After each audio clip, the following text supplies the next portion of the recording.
What's up, Knicks Nation? Welcome to Level Headed Knicks Talk. And as always, we have a whole lot to talk about, man. So the Boston Celtics are in their all-season mode. And it seems like our most dislikable rival are scheming and trying to impact our off-season. We'll talk about that. The question of the night is, who has the most dominant team in these playoffs? Is it the New York Knicks or the Oklahoma City Thunder? Karl-Anthony Towns' transformation has literally boosted the Knicks' championship hopes as they look to get their first championship in 53 years. Okay, and now we got to talk about the money. The New York Knicks moved the needle as far as money is concerned. We're going to talk about the amount of money the Knicks will bring in as they extend their playoff run. Of course, we'll talk about the topic that we didn't get a chance to talk about earlier. The Knicks have to overcome the favorites' burden. We'll get more into that. And Karl-Anthony Towns. Should he be the biggest fan of the Detroit Pistons heading into Game 6? And Jalen Brunson, he is breaking the trend that has prevented superstars from winning championships. Listen, we got a lot to talk about tonight. Oh, man, we ain't done. The two-a-days continue as we discuss this tonight on Level Headed Knicks Talk.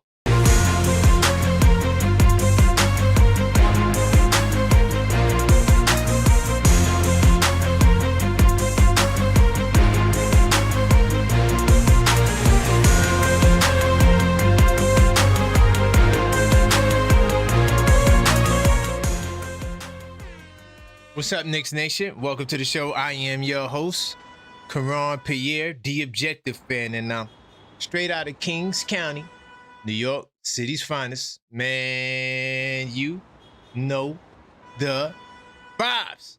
Tell a friend that we live, man. Hey, welcome to the show. Level-Headed Knicks Talk is going down in a major way. But before we begin today's festivities, we do have to address the proper formality. We have to smash the like button, man. All right, so as you enter the show, big time salute to everybody as you enter. Smash that like button. We still cooking with hot grease, and we have to let the YouTube algorithm know that this is the place to be on a Thursday evening. While you're at it, you might as well subscribe because we know that in the last 28 days, well over half of you guys are not subscribed who watch. So subscribe right now to help us close the gap. We're on the road to 10,000 subscribers. And each time we reach a new subscriber milestone, we have special giveaways. And the first is the 5K giveaway, where we will give away a rookie Jalen Brunson trading card. All you have to do is subscribe. No phone numbers, no emails, no janky websites. Subscribe now and automatically be entered in for a chance to win that card. Now, before I begin as well, let me look into the chat, see who's in the building. I see my man J-Tap Mob, Early, Marie, OKF Nation in the building in full effect. Killer B, I see you. The Tassie, big time salute. Zach. All right, man. Yo, let me just say this. I got the best channel members in the world, man. I appreciate y'all. We had a great time earlier on the Blue and Orange Brunch today with Ty and Tugboat, and it was just crazy. It was great energy. What I would like to see from you guys is participation. So look, we got two things. We got the watch party that's coming up. All right. The in-person watch party on the 23rd, Saturday, May 23rd. All right. And on that date, we will be at Q Bar. Okay. And I need you guys to be in the building. It's going to be a movie. I'm going to have special giveaways. Only thing I ask for you to do, this is it. All you got to do is go to the Linktree /TheObjectiveFan. And you know what? I'll put that link in the chat right now. Linktree /TheObjectiveFan. and RSVP and let me know how many people you're going to bring. I'm doing it right now as we speak. RSVP. And I got the link copied. So let me just put that in there. Bam. All you got to do is click that link. That's pretty much to my link tree, the link that I always promote that has everything that I do. All you got to do there is go there and then let me know your name and how many people you bring. Simple, easy, quick, fast, and I'll see you there. By the way, big time salute to Maxine, the super producer. I do see you in the building. All right. And let's see what your trouble J-Tap starting. He said, I heard you got bars, objective, spit fire. 16. I'm not spitting no 16. But I do got bars. I used to rap. That is a fact. I'm not sure who in Brooklyn told you that, but you know, some people may have known me from back in the days. I used to do my thing, man. Lower East Side, dominated the Lower East Side, and yeah, we used to do our thing in the city, man. So yeah, whoever told you that, I definitely have bars. I still got bars. So you know, every now and then, I might do a little freestyle just to test my skills to make sure I got it. But that's why I'm so creative on the mic. And that's why I'm so comfortable on the mic, because I was rocking the mic for many years. I'm a veteran at this. I'm not new to this. I am true to this. So yes, J-Tap, you heard right. All right.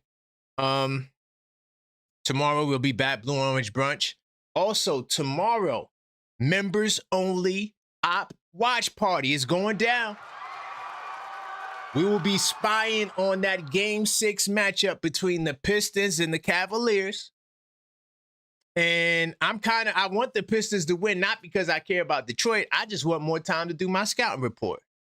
That's how much I don't care about who comes out that series. That I just wanted to go to 7 so they could continue fighting. We'll talk a little bit more about that later.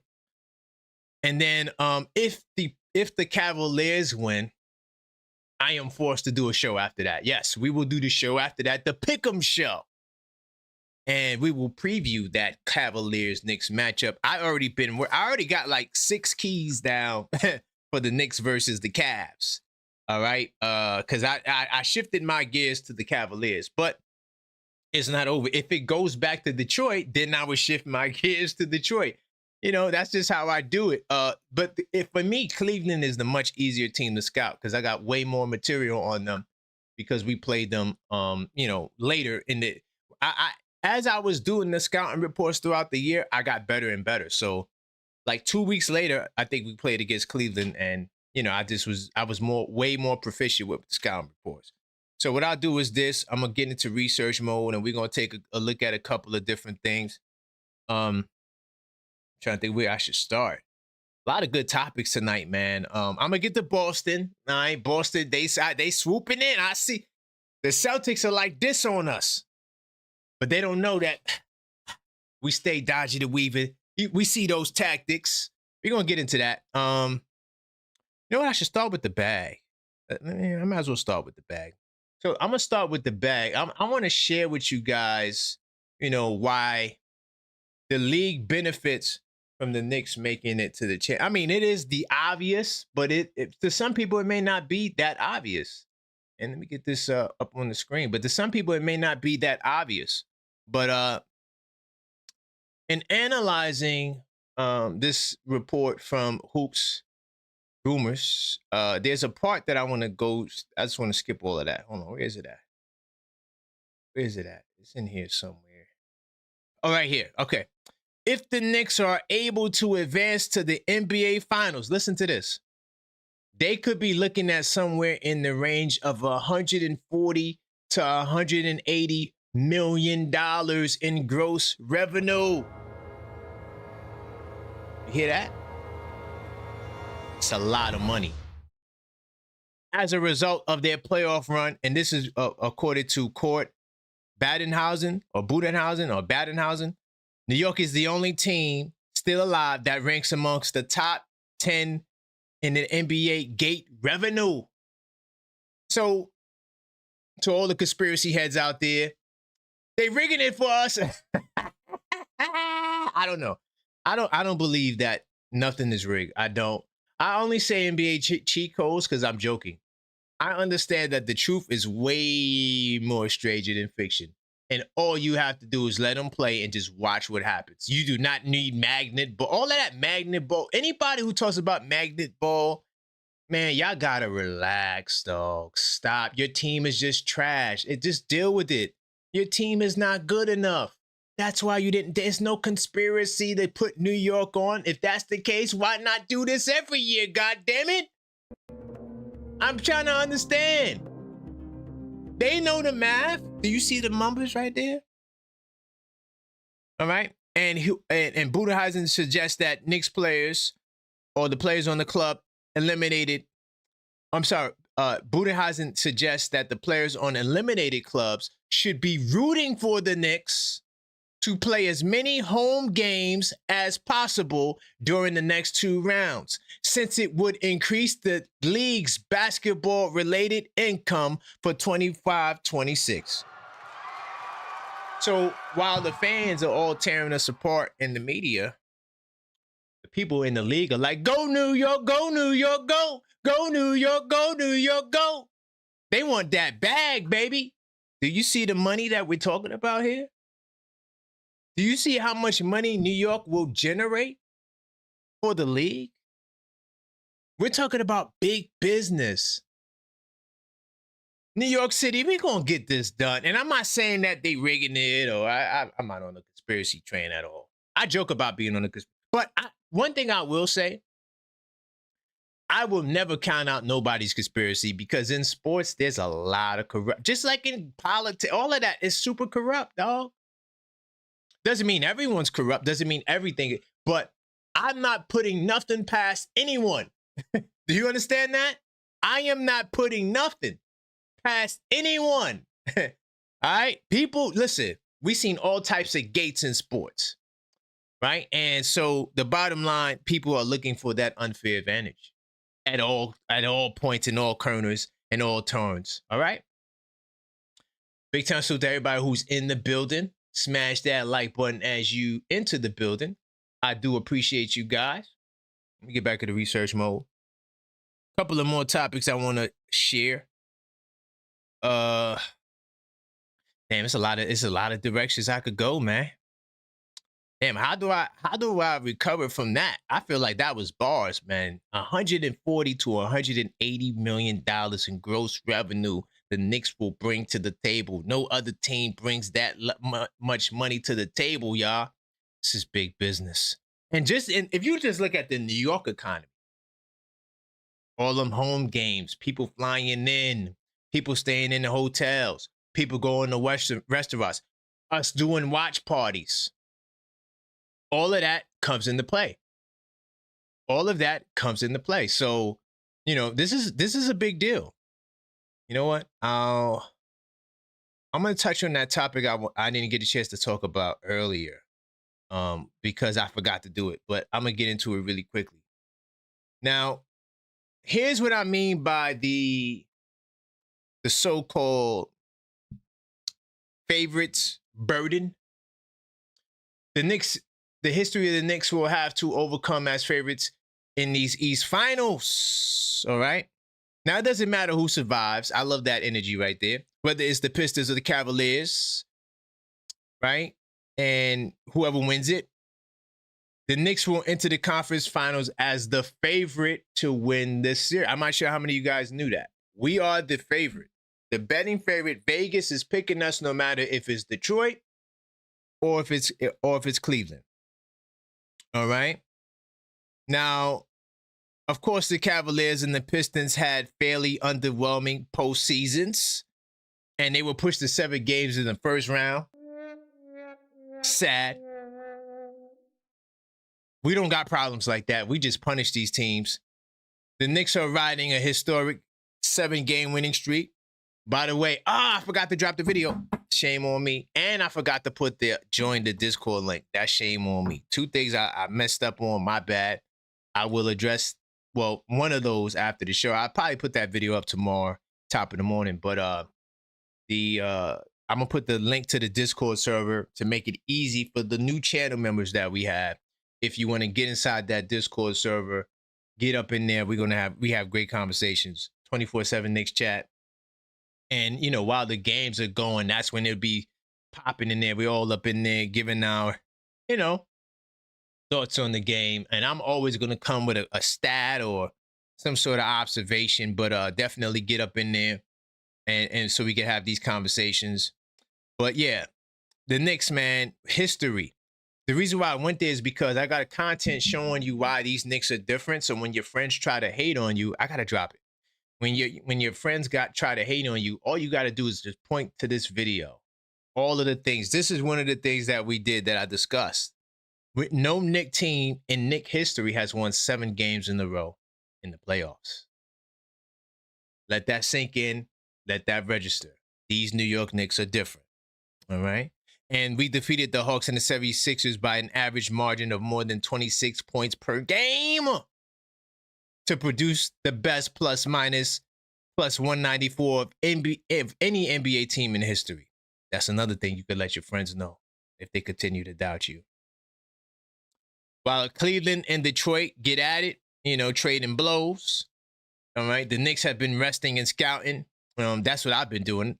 You know, I've just been scouting. I've been going back into the 82 nights. I'm like, ooh, noticing certain trends. Like, ooh, so I know Mike Brown and the boys. Big time salute to Mike Brown and the coaches there. I know they got them figured out. All right. Now, though it will be no surprise when the Knicks are listed as favorites in the conference finals, it is strange how little that designation meant during the Jalen Brunson era. They have been underdogs twice in the past 4 seasons, beating the Cavaliers in the first round, plus 170 in 2023, and stunning the defending champions who were a plus 550 in the second round last year. We were a plus 550. That was crazy. All right. And the Cavaliers, they were the favorite the first time we beat them. All right. We were a plus 170. But this is crazy right here. Plus 550 against the Celtics. That's a lot of money, man. Boy, to all those Knicks fans that you said were delusional, man, they came up. All right. But listen to this. Here is the favorites' burden, y'all. Y'all ready for it? But the Knicks have been eliminated as favorites in each of the past 3 postseasons. In 2023, we were a minus 160. All right. And we went up against the Miami Heat, who beat us. Of course, we had a hobbled Julius Randle who required ankle surgery. I mean, I don't want to make no goddamn excuses, but I'm just stating the fact. You want to say the fact? Let me just say the facts, goddamn it. But that was a matchup, where we were the favorites, and it was when we got eliminated. In 2024, we were a minus 260. So I see why, salute the Knicks. By the way, salute the Knicks will be champs. He actually called up for the first time ever on the last show. It was fire hearing him talk. He came in there and spit fire. He made Ty, rethink his point. Like, it was lit. It was a really good take, and it was good to hear him. But Knicks will be champs 25-26. He's one of the people who believe that team would have won the championship had they not had the injuries. I don't know if I agree with that all the way, but I kind of see where they're coming from, if that makes sense. I kind of see where they're coming from. Now, we were in a minus 260, all right?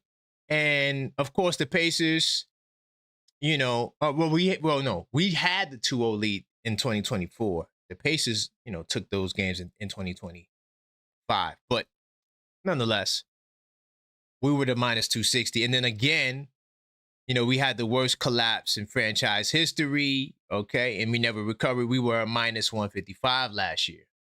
So now we will be the favorite again. And this is why it's called the favorite's burden. So the question I have for you guys is, does this even matter? Is this even a thought? Are you concerned about it? I'm pretty sure you're not, but we do have to overcome the favorite's burden. The last 3 years, we were the favorite to win the series. We got eliminated in. I thought that this was an interesting take. See what my man AP's talk about. AP says, after Cleveland wins Game 6 tomorrow, will there be Detroit TV on the Cavaliers channel since they're going to be the latest team to beat them? That's a good question, AP. I asked them that. For some reason, they're fascinated with the Knicks channels, and they want to come over here and talk they mess. But, realistically, Cleveland is the one to give you the business. But I'm going to keep it real, though, AP. I don't like the Cleveland fans thus far. I feel like all of the Cavs fans, y'all spooky in the goddamn woods. Y'all scary. Why won't y'all come up here and talk y'all talk? Are you scared to come on the platform? We only talking basketball. I mean, yeah, we may get you the hell up out of here if you're disrespectful. But if you just want to talk basketball, I'm pretty sure Knick Nation would love to talk to you. What's going on? Why are you scared to come on the panel? I don't understand it. I don't like it. Get on the panel. Let's have a conversation. I mean, it's just like, what's going on? We hadn't had not one call from Cleveland ever. Since I've been doing this channel, this will potentially be our second playoff battle with the Cavs, and I never received a call from a Cleveland Cavalier fan. Not once. They scared, y'all. Scared energy, and that's why we're going to sweep them, because they scared. And maybe they'll call up after they get the series win. So listen, tomorrow, you guys have the floor. When we do the Pick'em show, I want to see Cleveland in the building. Y'all going to get this work, but it's okay. We talking sports. Detroit come up here, no matter how bad they get bludgeoned. You know what I'm saying? They get banged on. But where you at, man? What's going on? Were you scared to have a conversation? I don't like the spooky in the woods energy, man. I'm from a different era in time. We're never scared, man. What's going on? Y'all spooky. But yeah, but AP, I don't know what the hell they gonna do. I'm not sure I think you were in the building last night, AP, when number 13 was like, no, we have to get in the Garden. He was, you know what I thought? He was singing that Boston song. Jalen Duran, if we won, we lost. They singing them sad ass goddamn songs. We ain't got no time for no spooky in the woods sad energy. But Cleveland, talk your talk, man. Y'all looking a little shaky, man. Just a little shaky. Since I'm talking about the Pistons, Daily Knicks has an interesting article on Karl-Anthony Towns. Karl-Anthony Towns is clearly the biggest Pistons fan heading into Game 6. Now, I'm not going to say I'm a Pistons fan, because I'm not. And I'm not saying that I'm cheering for the Pistons, because I will never. But I ain't going to lie. I would like for the series to go to Game 7. Because, only for my own personal reasons. It's a lot. When I do the 10 Keys show, it's a lot of preparation. It's a lot of research. It's a lot. And, when I come up with my 10 keys, these are the things that I observe in my research. And a lot of it comes from the 82 nights. A little bit of eye tests and stats. And so, if I get an extra day, so if the game will be on Tuesday, I could do the 10 Keys show on Monday, right after the podcast. That'd be perfect for me, But I think the Cavaliers are going to get it done, even though they spooky in the goddamn woods. I do think the Cavs will win. So they're trying to say that Knicks star could feast against the struggling and fully fatigued Durant. I don't know how to feel about that. Can y'all see it? Hold on. I don't know how to feel about this premise. Because what are you trying to say exactly? In order for us to feast on them, they got to be rusty and they got to be fatigued. I don't like that, y'all. I don't know. What do y'all think about that? I ain't gonna lie, y'all. I am not feeling that at all. Because it's like, well, we struggled during the regular season. Look, during the regular season, the Knicks struggled mightily against the Pistons. In their 3 matchups, New York was swept, while the big man was averaging 13.5.6 rebounds, 4 turnovers. Okay. All right. So what would that mean?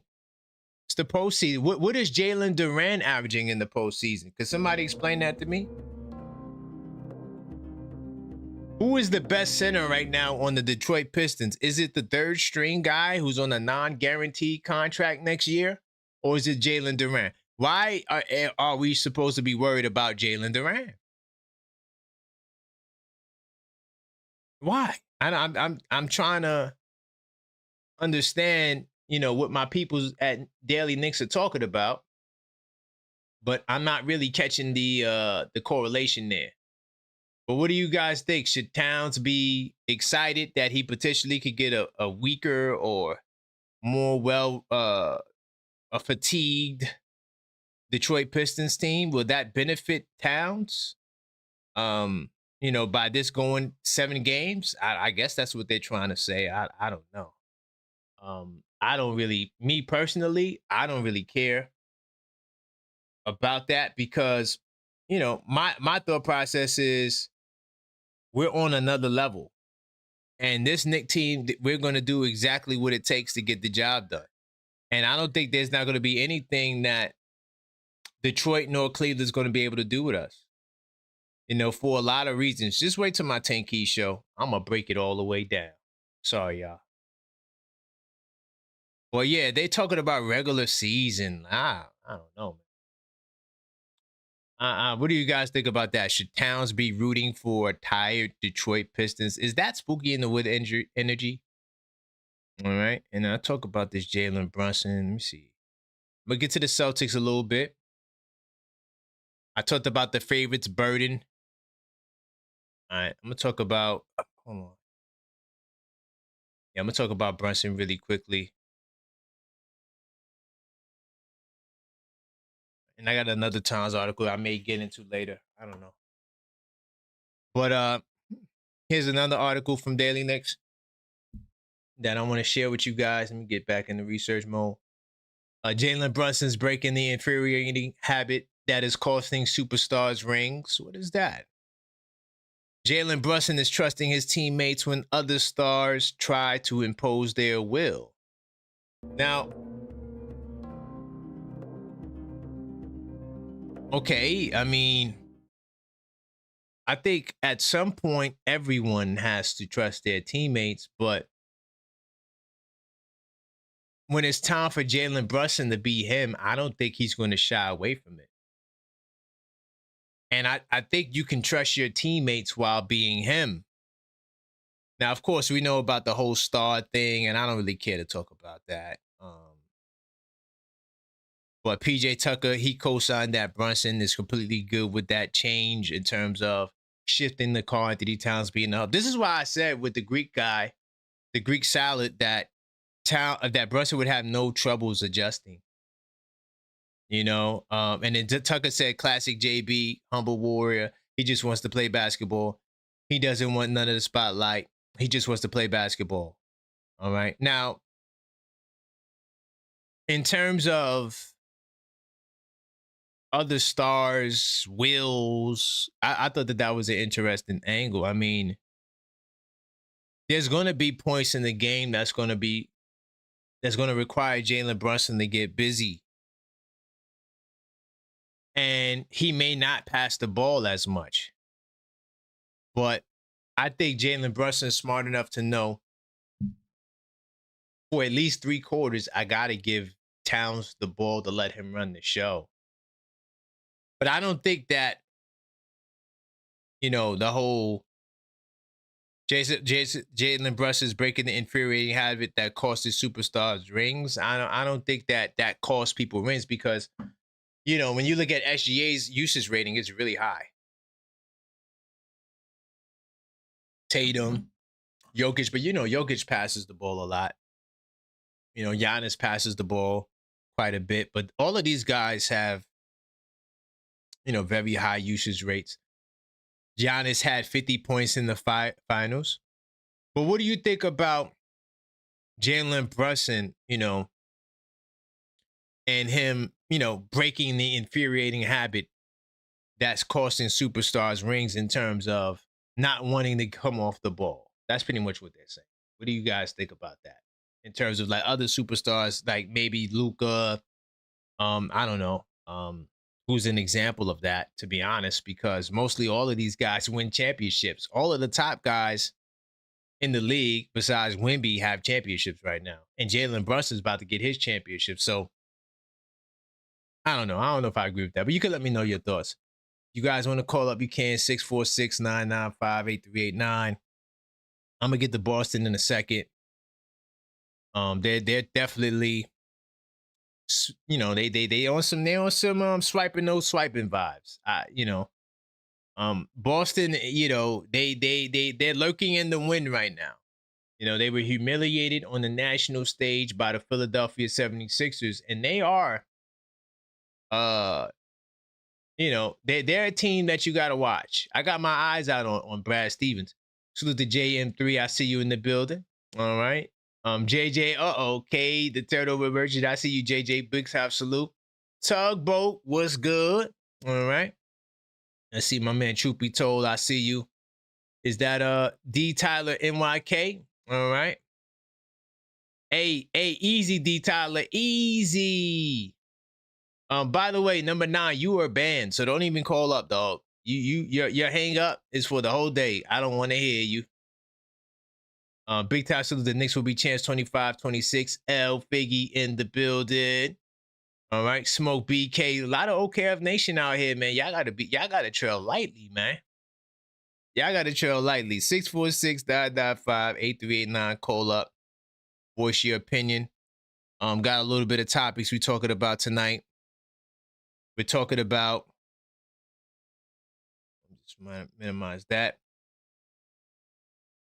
Talking about the Celtics in a second.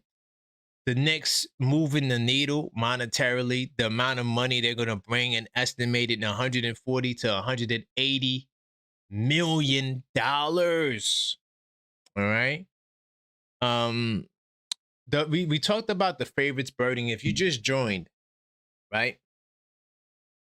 Not that this means the entire world, but in the last 3 playoffs with Jalen Brunson, we lost the last series as a favorite heading into the series.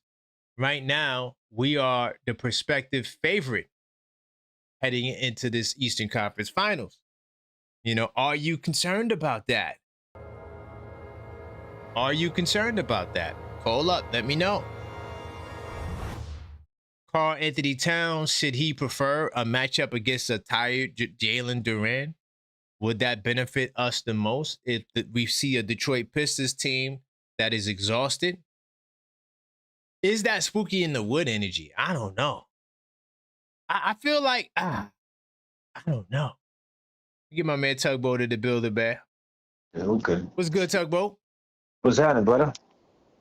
Man, I'm curious to hear your thoughts on some of these topics, man. I feel like my peoples over at Daily Knicks, they on some spooky in the woods a little bit. They're a little spooky to me. A little. Yeah, because what's these burdens I'm hearing about?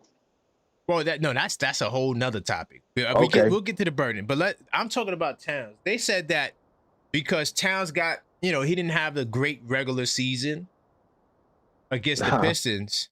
He should hope the Pistons go 7 and win, so he could get a tired Jalen Duran, so he could thrive against them. Ain't that a little spooky? That's a little spooky, ain't it? Because I read that, I'm like, I just want to know if I'm tripping. Sometimes I put articles up there to see if I'm getting it right, because I'm like, that seemed a little spooky to me. I don't know. But what do you think about that? We got where we at now? We got Jalen Brunson 5.0, right? Yes. We got Objective Knicks fans 7.0, right? Yeah, 100%. And now we got Mike Brown 3.0. Yes.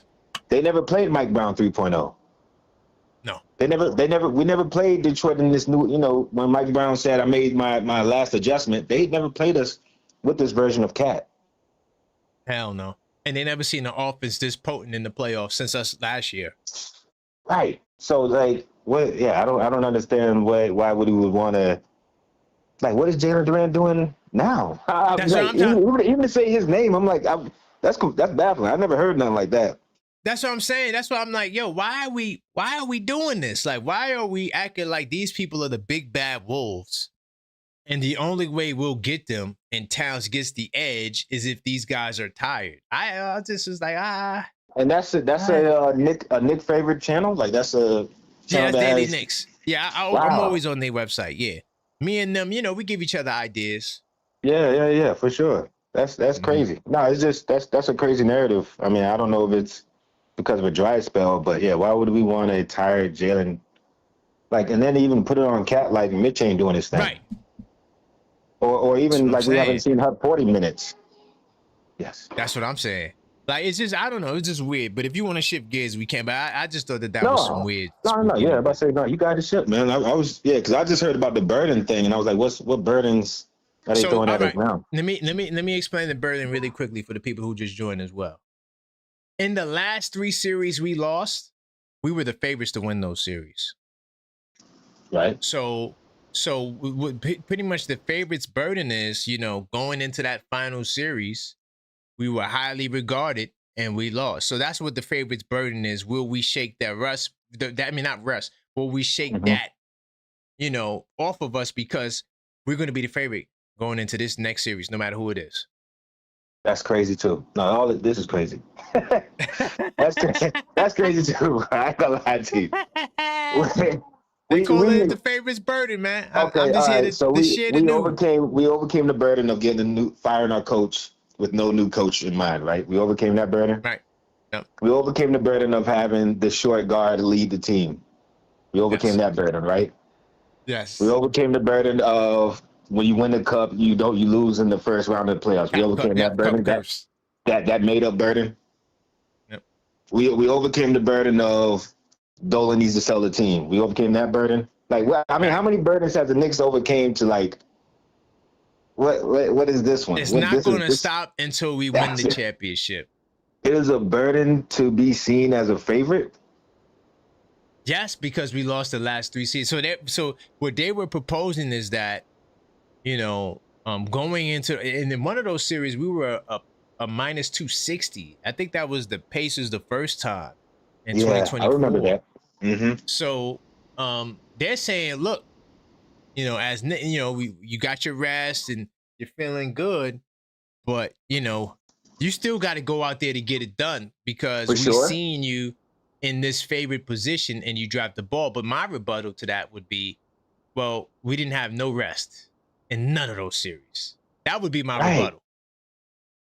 Right. Yeah. And our guys look way healthier going into this one than they did. Because who did we play? Before the Pacers last? Who was that? Was that Boston? That we beat Boston last season? And when we went into the Pacers all hobbled up. Yeah, they had the rest advantage too, by like 2 to 3 day rest advantage because they beat Cleveland in 5. And we beat the Celtics in 6 last year. Okay. Yeah. So I don't know if that's the reason why we lost, but I'm just saying that, they say Tibbs was playing the guys a lot of minutes. Josh Hart he fell apart towards the end. And this year, even though Hart has a lot of injuries and OG's coming off of his situation, we pretty much fine. So and I'm still curious about his OG thing because I know how we're feeling, but I'm still curious on how the OG thing is going to play out. Right now we got to see if he plays game 1. Right. If he puts Sohan in the mix, I don't mind if he sits out. But like if we're going up against Detroit, even if they're tired and hobble, I do think you got to put some size out there at some point because they're going to elbow you, and they're going to be very physical. So I would like to have at least one person that's going to throw elbows back. I know we keep saying that every series, but it doesn't seem like we only have Sohan in case he's our in case of emergency we play the Spurs because they don't use him at all. No. Yeah, they don't use him at all. I don't know. I don't know. There's been we've had several opportunities, especially with OG minutes reduced, and I'm not saying that they made the wrong call by the roster or rotations that they put in, but every time I looked, I was like, damn, Sohan ain't in yet, and then it's 3 minutes left in the game and Sohan is going crazy. I'm like, all right, well. Well, the 76ers are a small team because Paul George is the power forward and he's a guard. You know, Paul George ain't posting nobody up. Ever. He's going to shoot the mid-post fadeaway, but he ain't going to post up low. So you don't really have to put size on PG. Yeah, but I mean, like, Huck 40 coming in before Sohan? It only makes sense only because they got some big-ass centers. And Bona he's a wrestler, so you know. Yeah. I'm not saying Sohan can't handle it, but you know he's a wrestler, though. Yeah.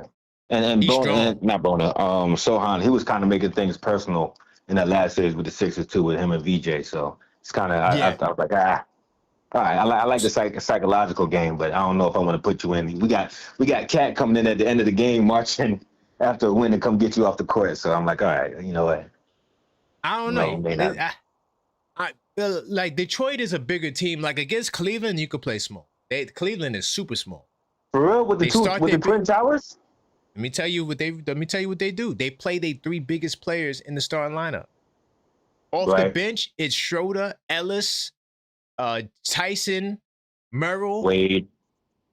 Is Dean Wade in the starting? Oh, he's in the starter. Okay. Yeah, Strus. That's it. They play straight guards off the bench. Like us. So now we could do Shaman and all of that. Yep. Now we could against Cleveland, you could go guard crazy off the bench. You could play 3-point guards. Hell, you might even play 4 against Cleveland. Yeah. Oh, damn. They super small on the bench. That's what I'm saying. I know you want it. I don't want Cleveland, bro. I don't want Cleveland. I don't care. No, I don't care who gets it. I just think Cleveland's going to win. That was my pick. I think they're going to wrap it up tomorrow, and we're going to do our pick'em show tomorrow night. That's just how I see it. I might even schedule it just to be on some super cocky stuff. Might schedule that tonight. Yeah. I don't know because what they play tomorrow and the Spurs play tomorrow. Yeah, both of those games are on. And so we're solidified for Tuesday, right? Tuesday is the first game. Tuesday or Sunday. If Cleveland wins, the first game will be Sunday. You sure? I'm pretty sure they got it nailed in the coffin that Tuesday is for us. No, yes, we're gonna play on Tuesday regardless, but it will start on Sunday. Oh, that's what I saw. Hold on. Let me I can stat check that really quickly. That's what I saw in the article I read, but let me see. Yeah, because I think regardless, game 1 for us is Tuesday.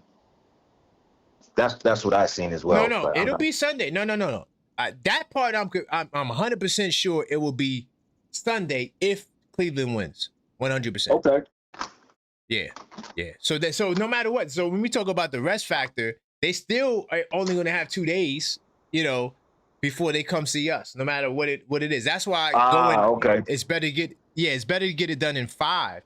Because if you get it done in 5, you get like a couple of extra days. But if you get it done in 6 or 7, yeah, dog, you gotta get right into it. Now, going into the finals, I think you might get an extra day because they like to stretch the finals out. That's a lot of money. Yeah, that's all the Disney money right there, ABC. Yeah, 100%. Because when this one, do you know what it's all going to be on? I know I'm going way off a tangent. ESPN. It's all ESPN. Yep, we got Mike Breen mostly for every game. Yeah, we got Mike Breen. I knew that part, but I didn't know it was all ESPN. That's fire. All ESPN, man. Yeah, that's Finals fire. And Eastern Conference Finals. I know, man. I'm over here like, let's wrap it up. Let's get to Tuesday already, man. Let's get to Sunday already, man.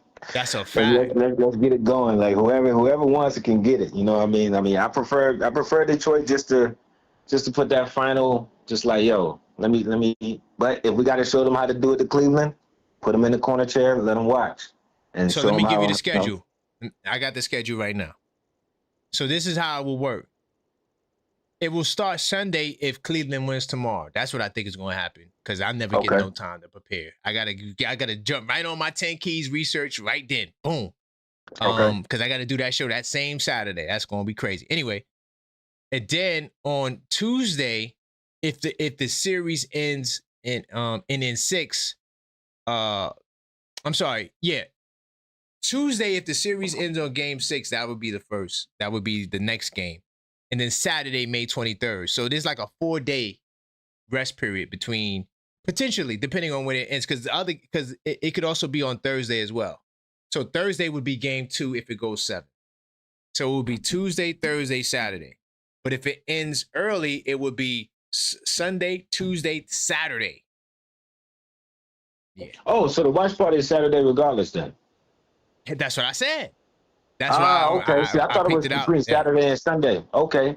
It's Saturday. They announced it today that we got the Saturday, and the Spurs or whoever wins that regular series will be on Sunday.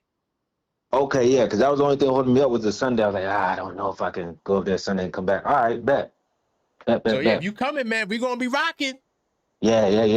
Like, yeah, bro. As long as I don't get no crazy call on Friday to do whatever they need us to do. Okay. Yeah, I'll be locked in.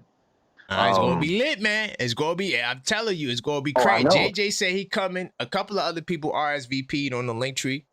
That's what's up.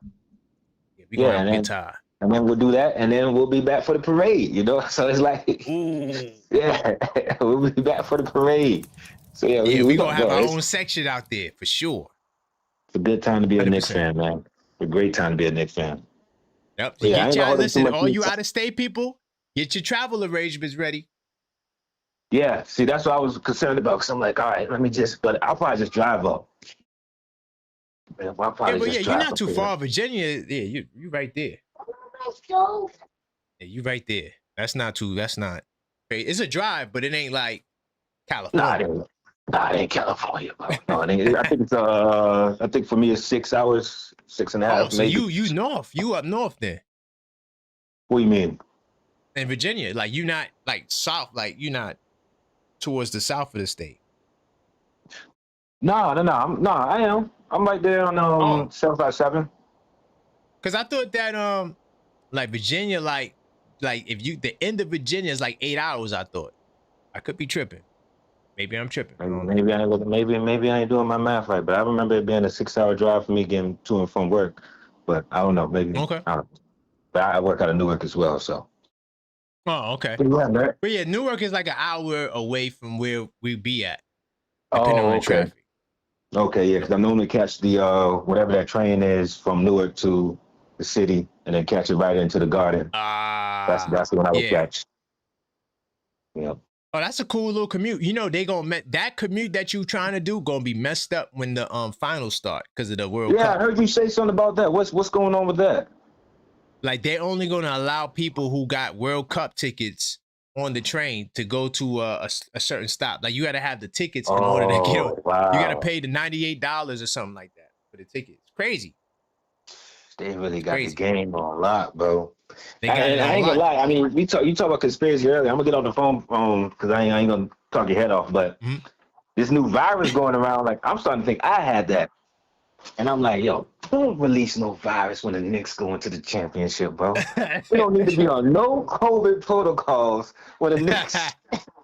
Well, the good news is this virus is like you got to be sick in order to spread it. So yeah, it's not like the other joint, because with the other joint you could be fine and getting everybody sick. Yeah, you be asymptomatic and all that. Yeah, right, and then getting the whole family messed up. So we good, man. We good. Yeah, we gonna be live, bro. I'll be there though. But yeah, man, I'll let you. All right, brother. Big time, Turbo. All right. Get my man Moses in the building. Call up y'all 646-995-8389. I'm gonna get to Boston in a second. Probably after I take this call, I get into Boston. What's good, Moses? Yo, man, what's going on, man? You talking about Boston playing? You talking about Boston playing? Cause hurt us in this offseason. Listen, yo, Boston. Remember, they the sinister rivals, man. I got my eye on them. I don't trust them. I don't trust Brad Stevens. Listen, man. Like right now, let's just focus on getting to the finals and winning, man. And then this offseason, we will worry about like trying to get other players, man. Like I guess they probably aiming at your favorite player, Giannis. Yeah, baby. I'm gonna let you know. Yeah, I'm gonna say that, but there's another player I like. We'll get into it. I got you. Don't worry about it. Who's your favorite player? I don't have favorite players. I'm a Knicks fan. Oh, so what favorite players you want to see here? this offseason? I want to see everybody back. I want to see everybody get paid, but that ain't the reality of how it works in basketball. Unfortunately, there is no loyalty in basketball. Man, you see, right now I'm on vacation right now, man. I'll be back for game one, brother. Trust me. You know, are you going to come to the watch party, man? Where's the watch party going to be at? We doing it for game 3. That's going to be on Saturday the 23rd at Q Bar in Queens. Where in Queens? Q Bar. That's in Bayside, Queens. Oh. Yeah, we're going to be in the building, man. Yeah, you going to be there? Hell yeah. We going to be up in there. Why you going to be up in, you going to be up in there? Going to be up in there watching the game, right? Yep, we going to be up in there watching the game. They got pool tables. They got food. They got drinks. We going to be lit. All right, keep me posted on that, man. I don't need to keep you posted. All you got to do is hit that link tree. Get up in there. I bet. Click the link tree, put your name and who you coming with. That's it. I'm coming by myself, bro. There you go. So just put your name. Boom. Because look, I got giveaways. So that's why I want y'all to sign up on the link tree. All right? Yeah, I'm going to definitely look for the link tree in the chat. No, 100%. It's in the chat. Man. All you got to do is click on it. Man, listen. I just want to say this. Like I think OKC might move away. Yeah, you told me OKC going to move away from Hartenstein, right? Oh, yeah. 100%. When, this offseason? 100%. Well, wait 100%. A second. Why? I'm confused. Why? Because they ain't got no money to bring him back. His contract is expiring this offseason? Yeah, he got a team option for $27 million. Oh, so guess what? Hartenstein gonna have to go somewhere else. And guess what? He's gonna want to come back here. He's gonna be like, nope. You want to? We ain't got no money for him. You huh? We don't got no money for Hartenstein. That would never happen in no universe. You talking about OKC, right? I'm talking about the Knicks don't have no money to sign nobody like Hartenstein. It's not happening. Yeah. They scratch. Yeah. He's not, unless he takes a huge discount, I doubt it, because they playing that second apron game in OKC. We'll see what happens. They could trade some of the other young players to keep him, but I don't know. We'll see. It's gonna be interesting. I doubt they're gonna give up SGA. I doubt they're gonna give up SGA, bro. Nah, but there's other players they could give up, like Dort and them guys. Man, I ain't worried, man. Let's just get a championship this year, man, and then worry about this offseason, brother. Got you, man. Big time salute. Yeah. Well, look, the beauty of it is this will be the last night with no games to talk about. So going forward, we will have games, but right now I got to focus on off-season topic because everybody else besides the 4 teams in the playoffs are in off-season mode. So this is what we got to talk about. All right. Hey, Karan. What's going on, Jesse? Here counting down the days before we get Knicks basketball again. Yes. So we could, leave the off season for the off season, but I still got to talk about this. Boston, I don't trust him, Jesse, but I'm gonna get into that in a second. But what's your thoughts? I don't trust him either. Well, I like it better when we're the underdogs. You see, Jesse, I prefer it better when we're the underdogs. You see, now you thinking. This is why I call it the favorites burden, but we'll see. Go ahead. Here's the thing: we have a coach that knows what it feels like to let your team lose focus because they had an extended rest after being smoking hot because he lost with Cleveland. Right. We have a team that knows what it feels like to lose at home when you're the favorite, which we did last year. Yep. And I think we're not letting that happen this year. I agree. That is not going to happen this year. I don't think that we're losing, Jesse. Listen, I truly believe, Jesse, that we're on the mountaintop looking down at OKC. I truly believe that. Yeah. And I think they're going to prove it. Stephon actually, Marbury was on social media saying if they're running new offensive sets, then doesn't matter who we play, they're not going to be able to scout us. Nope. So and then Jesse, when we change it on you, imagine you figure us out, and then we change it on you. Exactly, because that's how we're right now. Like Bingo. it is going to be. I mean, like I said, I cannot wait for the the Eastern Conference Finals to start. Right. But I'd rather we get everybody healthy and ready to go on game one. Okay. But we'll see. So I'd rather Cleveland go to 7 games, but I don't know. I think Cleveland may win tomorrow. I think they're gonna win. They're a I really think Detroit good is a home little team. tired. Yeah, Detroit's looking a little tired. Yeah. And Durant's playing a disappearing act, just like his paycheck, because he is not getting that Yes. payday. Oh, the wrong time to have a bad playoff. Yeah, that is really bad timing. I mean, So what do you think when about your that third article? bench is replacing you. Right. You know. Paul Reed. What do you think about that article that said Towns should be rooting for the Pistons to get a tired Durant? Doesn't that sound like a little bit like a Spooky in the Woods energy? Like, Oh yeah, yeah. It's like I don't think Towns cares, because I don't think Mobley and Allen are going to be able to contain him. Oh, that's being real. That's going to be baby food. I'm sorry, that's going to be baby food, Jesse. Yeah, because I mean, like Cleveland loves to, they're strong inside the paint, but the thing is, we can hit you from anywhere. Anyway, and they're going to have to come out, especially with Towns running the plays. They're going to have to come outside, which is going to open up the paint. And if the paint's not open, we can shoot the threes. We can shoot the middies. It doesn't matter. Jesse, did you coach basketball or play basketball at some point? Because you just high school. Oh, okay. See, I knew it. I knew it was something. It was a level. It don't matter what level. I knew there was something because the way you think, I'm like, oh yeah, she played at some point. 100%. Yeah, a long time ago. That's great. Yeah. That's good. No, that's what I'm saying. It don't matter. It doesn't matter. This team, honestly, like haven't seen them in person, haven't seen how focused they are. Yeah, they're locked in. They're ready to go. This is the year. This is the. I love their interviews too, Jesse. Now. It is now. This is it. It is now. It is now. Do you hear them in the interviews? Like it just sounds like. Oh yeah. Ready, focus. Yeah. We know what we have to do. Yeah, I mean, Game 4 when we beat Philly, they just walked off the court. They didn't stay there and celebrate. They just went to the locker. The fans were going crazy. Yes. And screaming and shouting, but they're like, nah, we're just. Nope. This is one more day in the office. We still haven't gone where we need to go. Yeah, we got to get to that next round, and still then we still got ways to go. We're not celebrating because we got 8 more to go. Yep. Oh goodness, Jesse, it's gonna be. You're gonna come to the parade, right? Oh yeah, I will. It'll be interesting because I think I'm gonna be in Puerto Rico around the final, so I'll try to figure it out. Okay, you might have to cut that Puerto Rico trip short because this is once in a lifetime.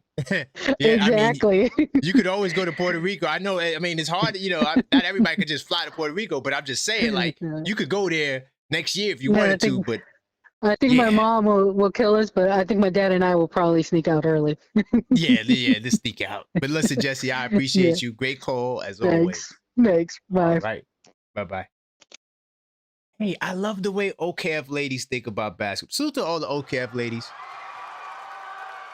They know they stuff, man. Like seriously, they know they stuff. I mean, she was cooking, man. Oh, I can't wait to watch this game tomorrow too. Will y'all be in the building? To all the channel? First off, big tassel to all the channel members. We're gonna be in the building tomorrow. The watch party, the op watch party. We're going to be watching the Pistons and the Cavaliers game together. Live panel discussion. It's going to be lit. It's going to be a movie. All right. So if you're a channel member, make sure you're in the building. I see Marie there. Salute to you, Marie. See my man Randu. Cleo. Okay. You're having a good time. Don't let number 9 mess with y'all. He's just, oh my God, I don't know, man. He's a glutton for punishment, man. I just want to know what number 9's going to say when they lose. Like what are you going to do when your team lose tomorrow? Are you going to become a Knicks fan? I think you should become a Knicks fan on number 9. If the Pistons lose tomorrow, you should become a Knicks fan. Really quickly, and I'm going to get back to the phone lines. So if you call in, and I missed your call, I'm going to get back to your call in a second.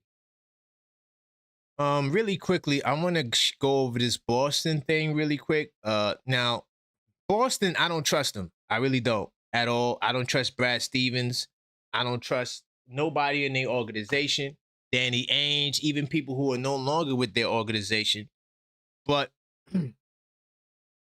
I got this from, is that Hardwood Houdini? This is like a Boston Celtic website. Yes, I go on the ops websites sometimes because, you know, I like to see what the hell they talking about. But the Boston Celtics, okay, they can come after the Knicks with one savvy move. The Boston Celtics could sign Mitchell Robinson.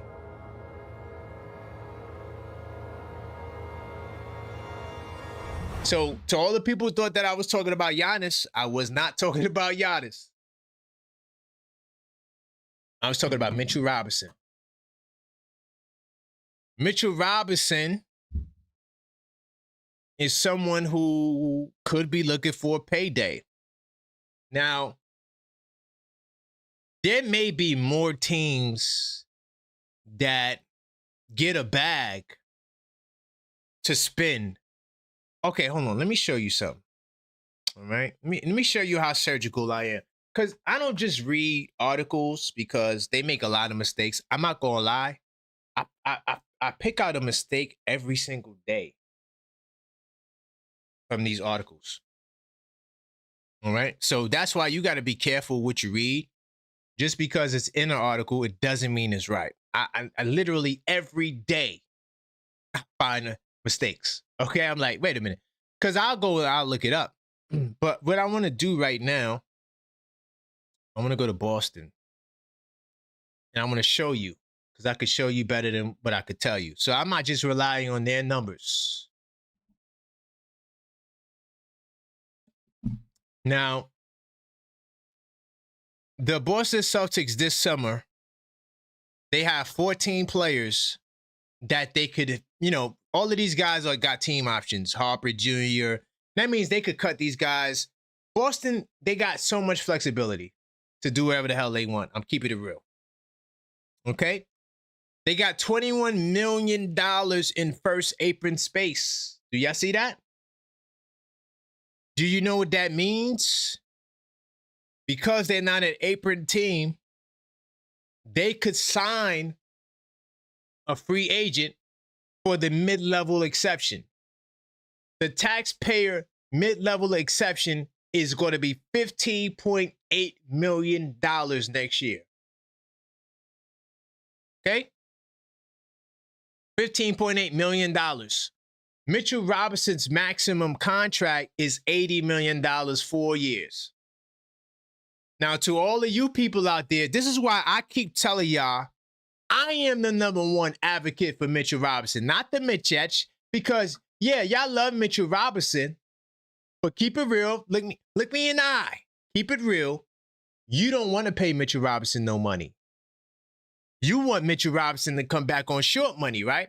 I already told you that the Los Angeles Lakers got $79 million to play with. And they're going to try to put together a team to build around Luka Doncic. That's with or without LeBron. Austin Reeves is coming back because Luka already said that he wants Austin Reeves to come back.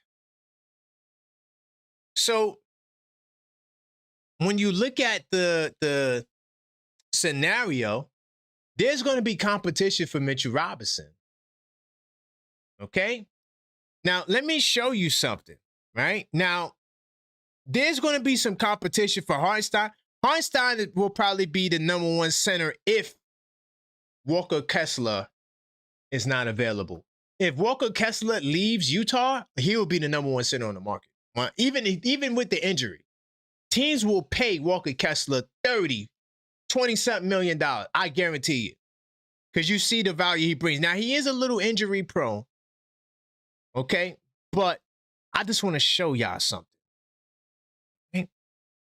Now, really quickly, all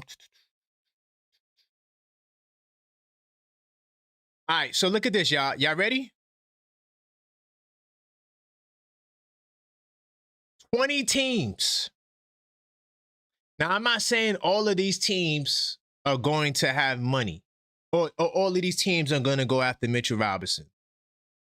But there are 20 teams in the league, okay, that can sign Mitchell Robinson. 20 teams that have access to that mid-level exception.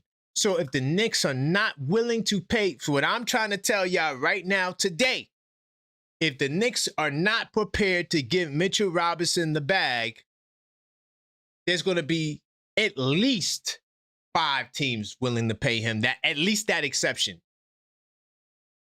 Mitchell Robinson will be an incredible addition to a lot of teams. So I want to see Mitch get paid. Get your money, big man. I want to see him get paid. Will the Knicks give him his money? Now, let me show you the quagmire with the Knicks. This is the Knicks quagmire. We only have 9 players with $16 million worth of space. Now, if we say, yo, after we win this championship, we'll bring everybody back, we could easily sign Mitch and go into the second apron. Easily.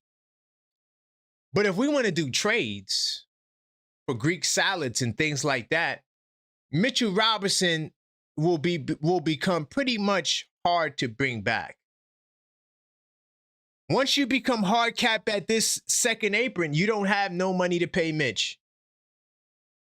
Because you have to build a team. You only have 9 players on the contract, and that's if Jose opts into his player option, which I think he will. So going back to Boston, all right, the Boston Celtics are a threat to sign Mitchell Robinson if no one wants to give him his max. Let's say no one says, we like Mitch, but we don't want to give him the max. That $15 million exception money, 20 teams have the ability to sign him. Understand that. And the Boston Celtics are one of them. Okay? So that's what this article is talking about. All right? And they could use Mitchell Robinson because Kata is not that and Vujacic is definitely not that. Okay? So I'm going to open up the phone lines, but before I do, smash that like button. I don't trust Boston, y'all. There's 20 teams that could sign Mitchell Robinson for $15 million or more. Now, it doesn't mean that all 20 teams will be vying for him. I'm just letting you know that the market for decent money exists for Mitchell Robinson if the Knicks don't pay him what he wants, whatever that may be.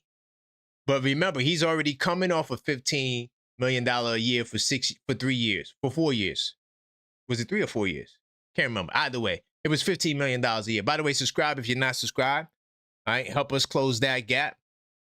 Okay, we on the road to 10,000 subscribers and help us achieve our goals. We do have subscriber giveaways along the way, so subscribe. All right, call up. You want to talk about this Boston stuff, man?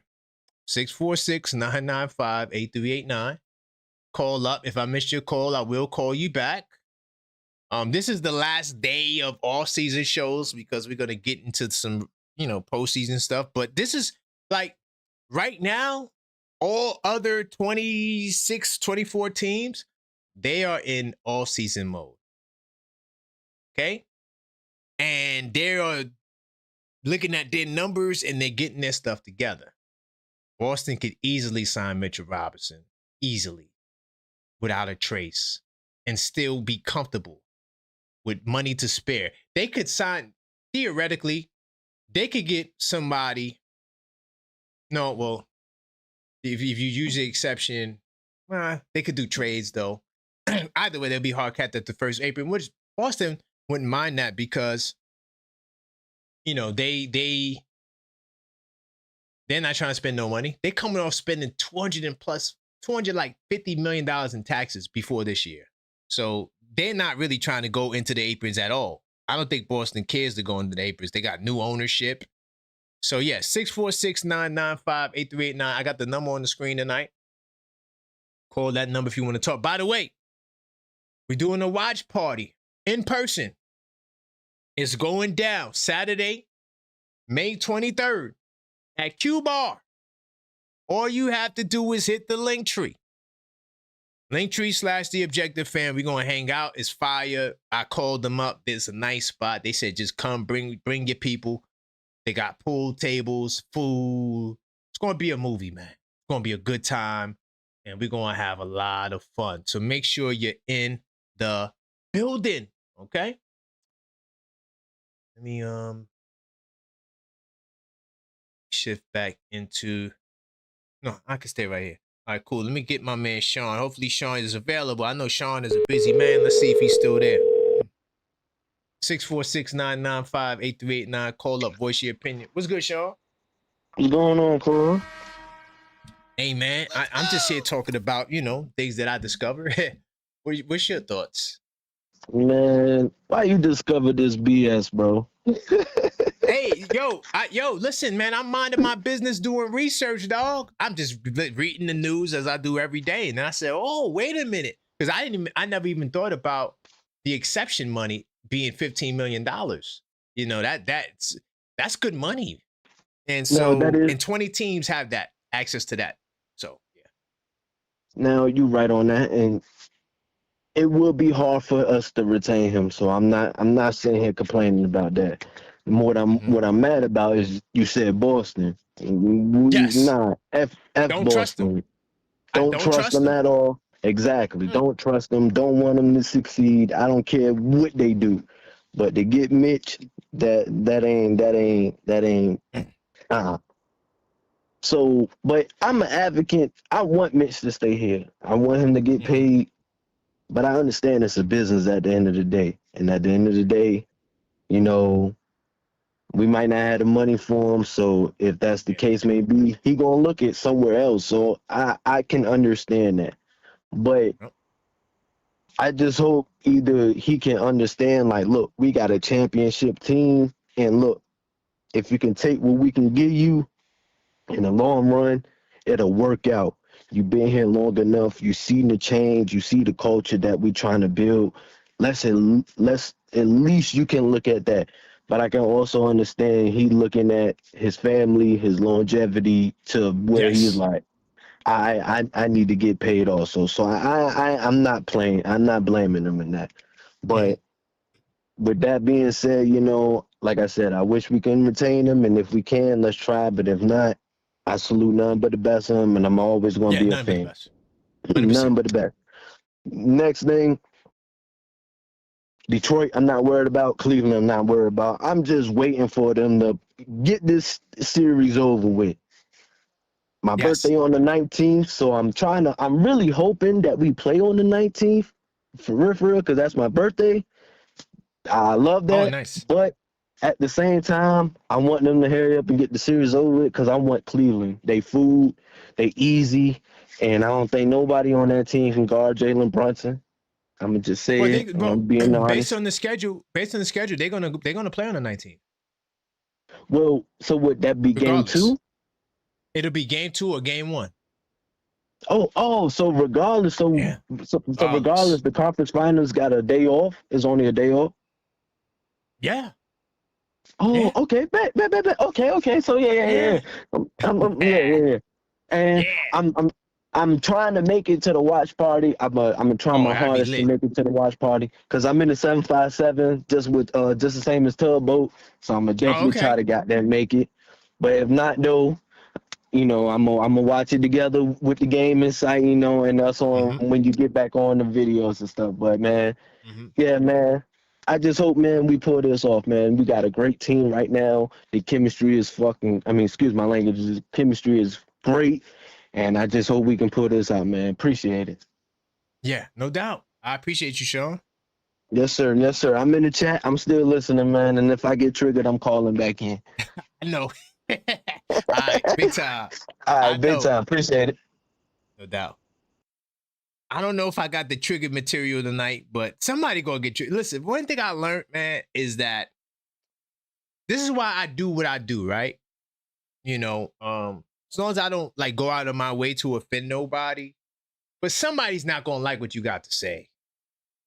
And I used to try to make everyone happy, but I learned a hard lesson that there's always going to be, even if it's 99%, like 98% of y'all smash that like button. I see the yes, of course, on the poll. It's always going to be that 2% that's going to be like, no. And that's what I learned in life. So, if I trigger you sometimes, just know I'm the objective fan. I'm here to balance the scale. You see level-headed Knicks talk on the top of my head? You see that scale right there? That's me. I'm here balancing it out. I'm the objective fan. I never get too high, nor do I get too low. And if you see me overly optimistic, or if you think I'm overly optimistic, it's because I did a lot of research, man. Look, I got all of these books, y'all. This right here. You see this? 82. This right here is not the history of the Knicks. This ain't what happened in 92, 93, 94, or the 70s. This is from this season. Seconds. You see this? This is what I do. Then I got this for the playoff. And I got this for the playoff. See that? Got this for the playoffs. Right? Then I got this. Hold on. I had so much scouting reports and papers all over. I got a binder like this. Right? This was from my daughter. I just took this from her. Right? See that? I got a binder like this. Right? Full of like scouting reports. Then that's not all. Then I got this right here. I got like 40 games I took notes on. See this? Yeah, man, I'm a serious dude, man. When you come over here, though, you dealing with the informed perspective, man. So when I talk about these teams, man, I watch them. I'm not just talking like, let's go Knicks energy. We beat everybody, and I didn't watch them. No. I had to watch 2 of those LA OKC games because now I got to get in my OKC bag, especially going into the next round, because I got to start to watch and see what they're doing in the playoffs. I felt like those earlier playoff games, teams not on their level, the Suns come on. Suns are done. They had no chance at all. So I kind of like, I wasn't paying attention, but now, second round, I watched half of the games. I watched 2 of those Lakers games because, blowouts, I don't like watching blowouts. I feel like blowouts are like, it's hard to learn a lot from a blowout, because a lot of times in blowouts, teams just give up, they roll over, but now in this next round, I'm going to be watching them like Hawks, even going into the regular season a little bit, not really like concerned with results, just looking at certain like there's certain games with OKC. There's like 5 games I need to go back and watch from the regular season. And none of them are our game versus them, for the record. A couple of Spurs games I want to watch over. But yeah, let me get back to these phone lines. 646-995-8389. Call up. Voice your opinion. All right, we talking about a lot. Get my man Randu in the building. 646-995-8389. Call up. Voice your opinion. What's good, Randu? Hey, what's up? Man, everything is good, man. Can't complain, man. Boston Celtics, they swoop. Hey, man, they scheming right now. Let's go. What's your thoughts on losing Mitch potentially to the Celtics? That's scary. Ain't that a little scary? No? Yeah, it is. Especially the Boston. I don't trust him. Yo, Randu, I don't trust him, man. I don't trust him. Yeah. I mean, I would hate to lose Mitch, but at the same time, I understand that this is a business. And the reality is we're not going to be able to keep everybody. No. Especially if you make certain moves, Greek salad, things like that, for sure. But even if you go in a different direction, it'll be hard to keep them. Right. Unless you want to spend the bag, say screw it, we going in the second apron. We believe in y'all. We're gonna come back with the same team. That's the only way. Yeah. I guess that's a good question. Like, would y'all go into the second apron with the same team even if we win the championship? Would you say screw it, just spin the bag? Like, we won it, we'll win it again. I What do you mean, think? I think, okay, we got 3 free. No, matter of fact, we got a couple players that's gonna be free agents this summer. Yes, But Mitch should be the first priority. should be.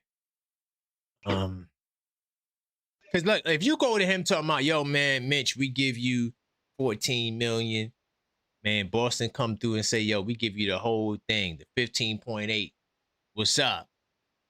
You think he gonna be like, I'm blue and orange, or you think he gonna take that 15.8? I don't know. I think he gonna take that 15. Only person sacrificing money is Jalen Brunson. You feel me? Nobody else is sacrificing money, Randall. I'm sorry. I know that. You know? See what happens. Anything else you want to talk about? You know, we were talking about Towns, the money. I mean, it's a lot of directions. Anything else?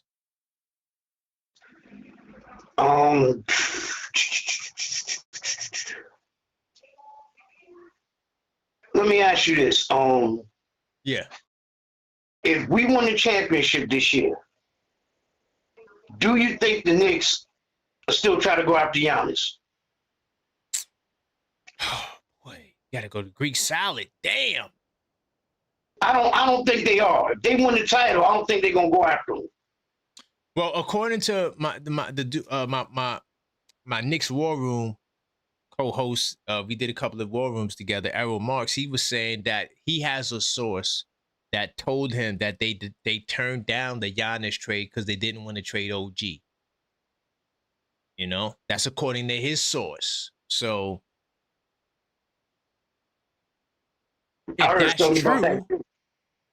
if that's true, then hell no, it ain't happening. If that's true.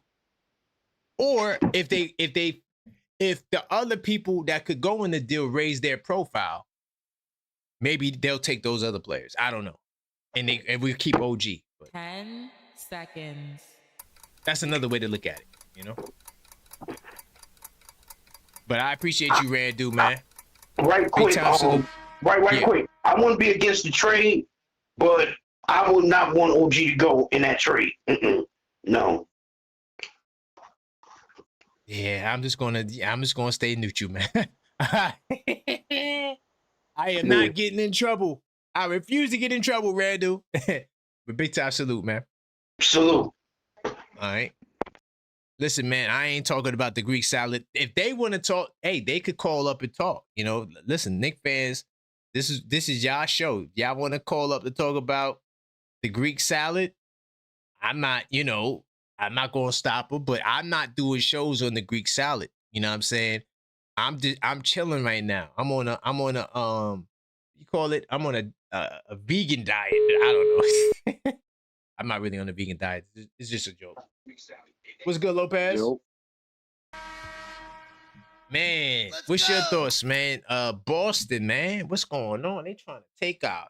I don't know, man. We're gonna have to go. We're gonna have to get. We'll have to go get some trees planted or something. We find some extra money.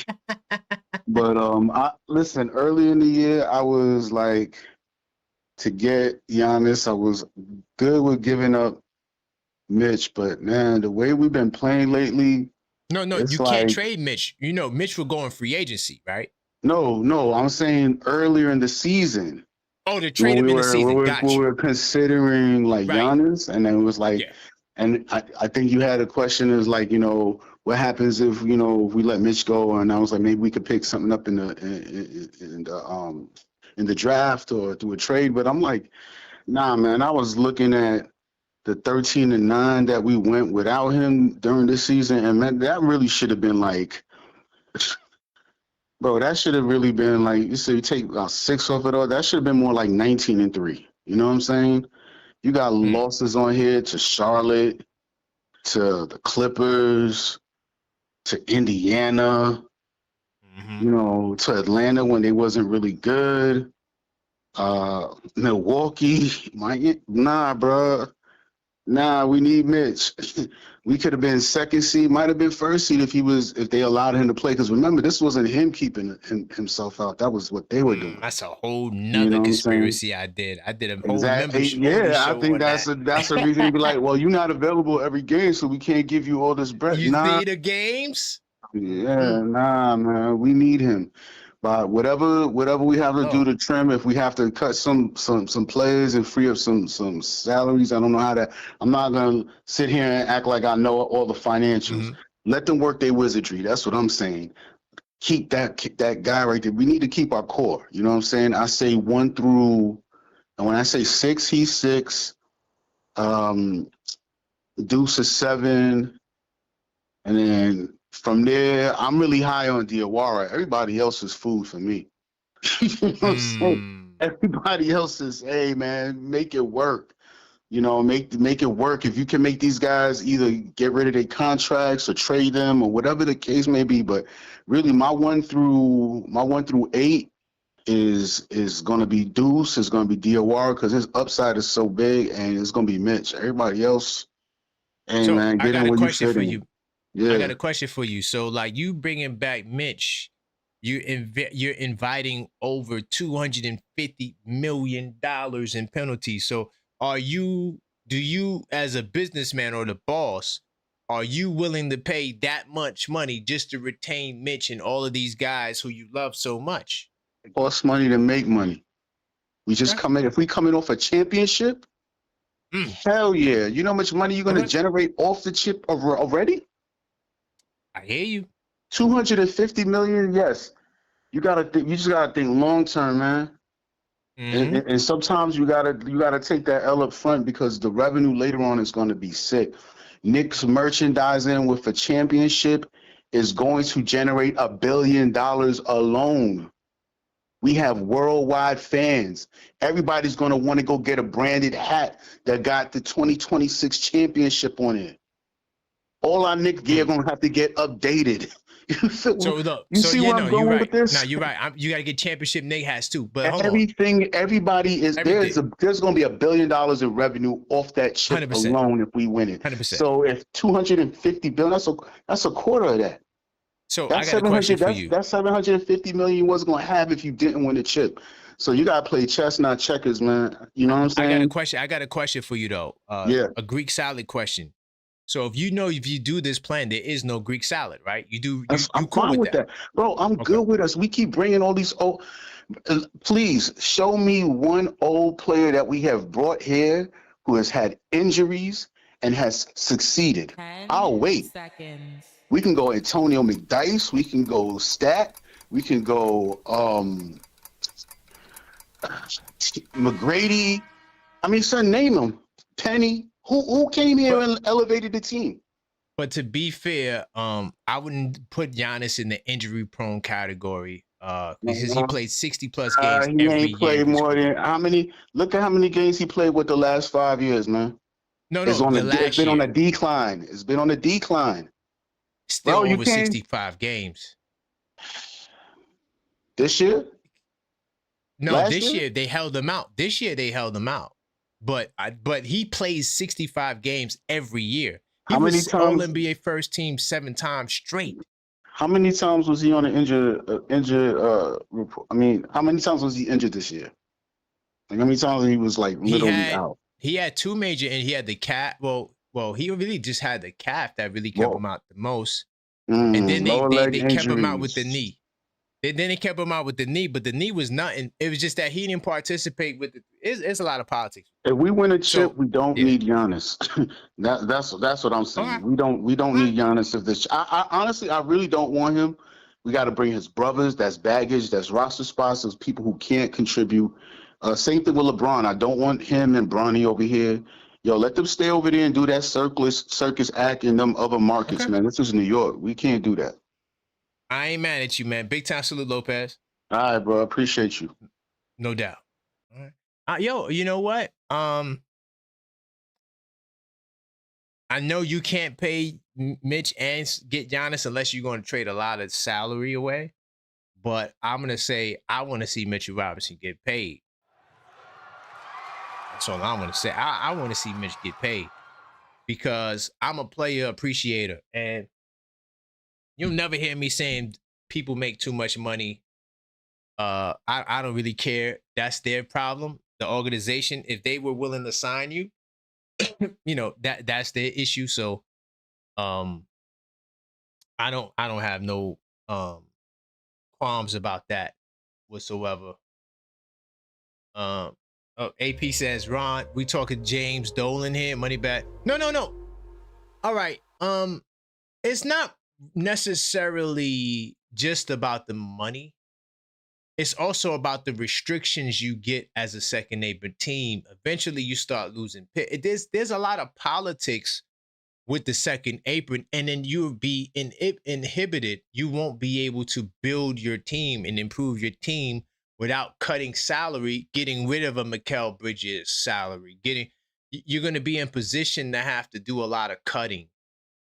So it's not just about the money that Dolan has. It's about the restrictions you get as a second apron team. And do you believe this team, even if we win when we win the championship, can you put your money on the line that this team will repeat? Because if we begin to regress, and now you're locked in with Mitch, and you're locked in with Mikal, and people start regressing, it's going to be hard to be competitive while you slash salary. You could do the Boston route, but then you might get bumped in the first round and just start trading pieces off and bringing in caters and things like that. But so it's not just about that. It's about a lot. I think that's a good poll, man. But I'm going to save it till after the season. There's a lot of interesting stuff for the next season. Hold on. Let me see. I see my man Ty in the building. I see my man Mike. I see Tugboat on the call back. I see A-Level. Okay. Got some heads up in here. See what Ty want to say. If Ty can talk. 646-995-8389. If I miss your call, I am calling back. So be prepared for the call back if I don't get you on the line.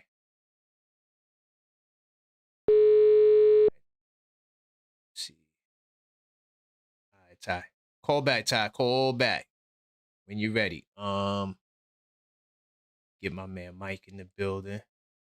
And I got A-Level. I got OKF Nation coming up.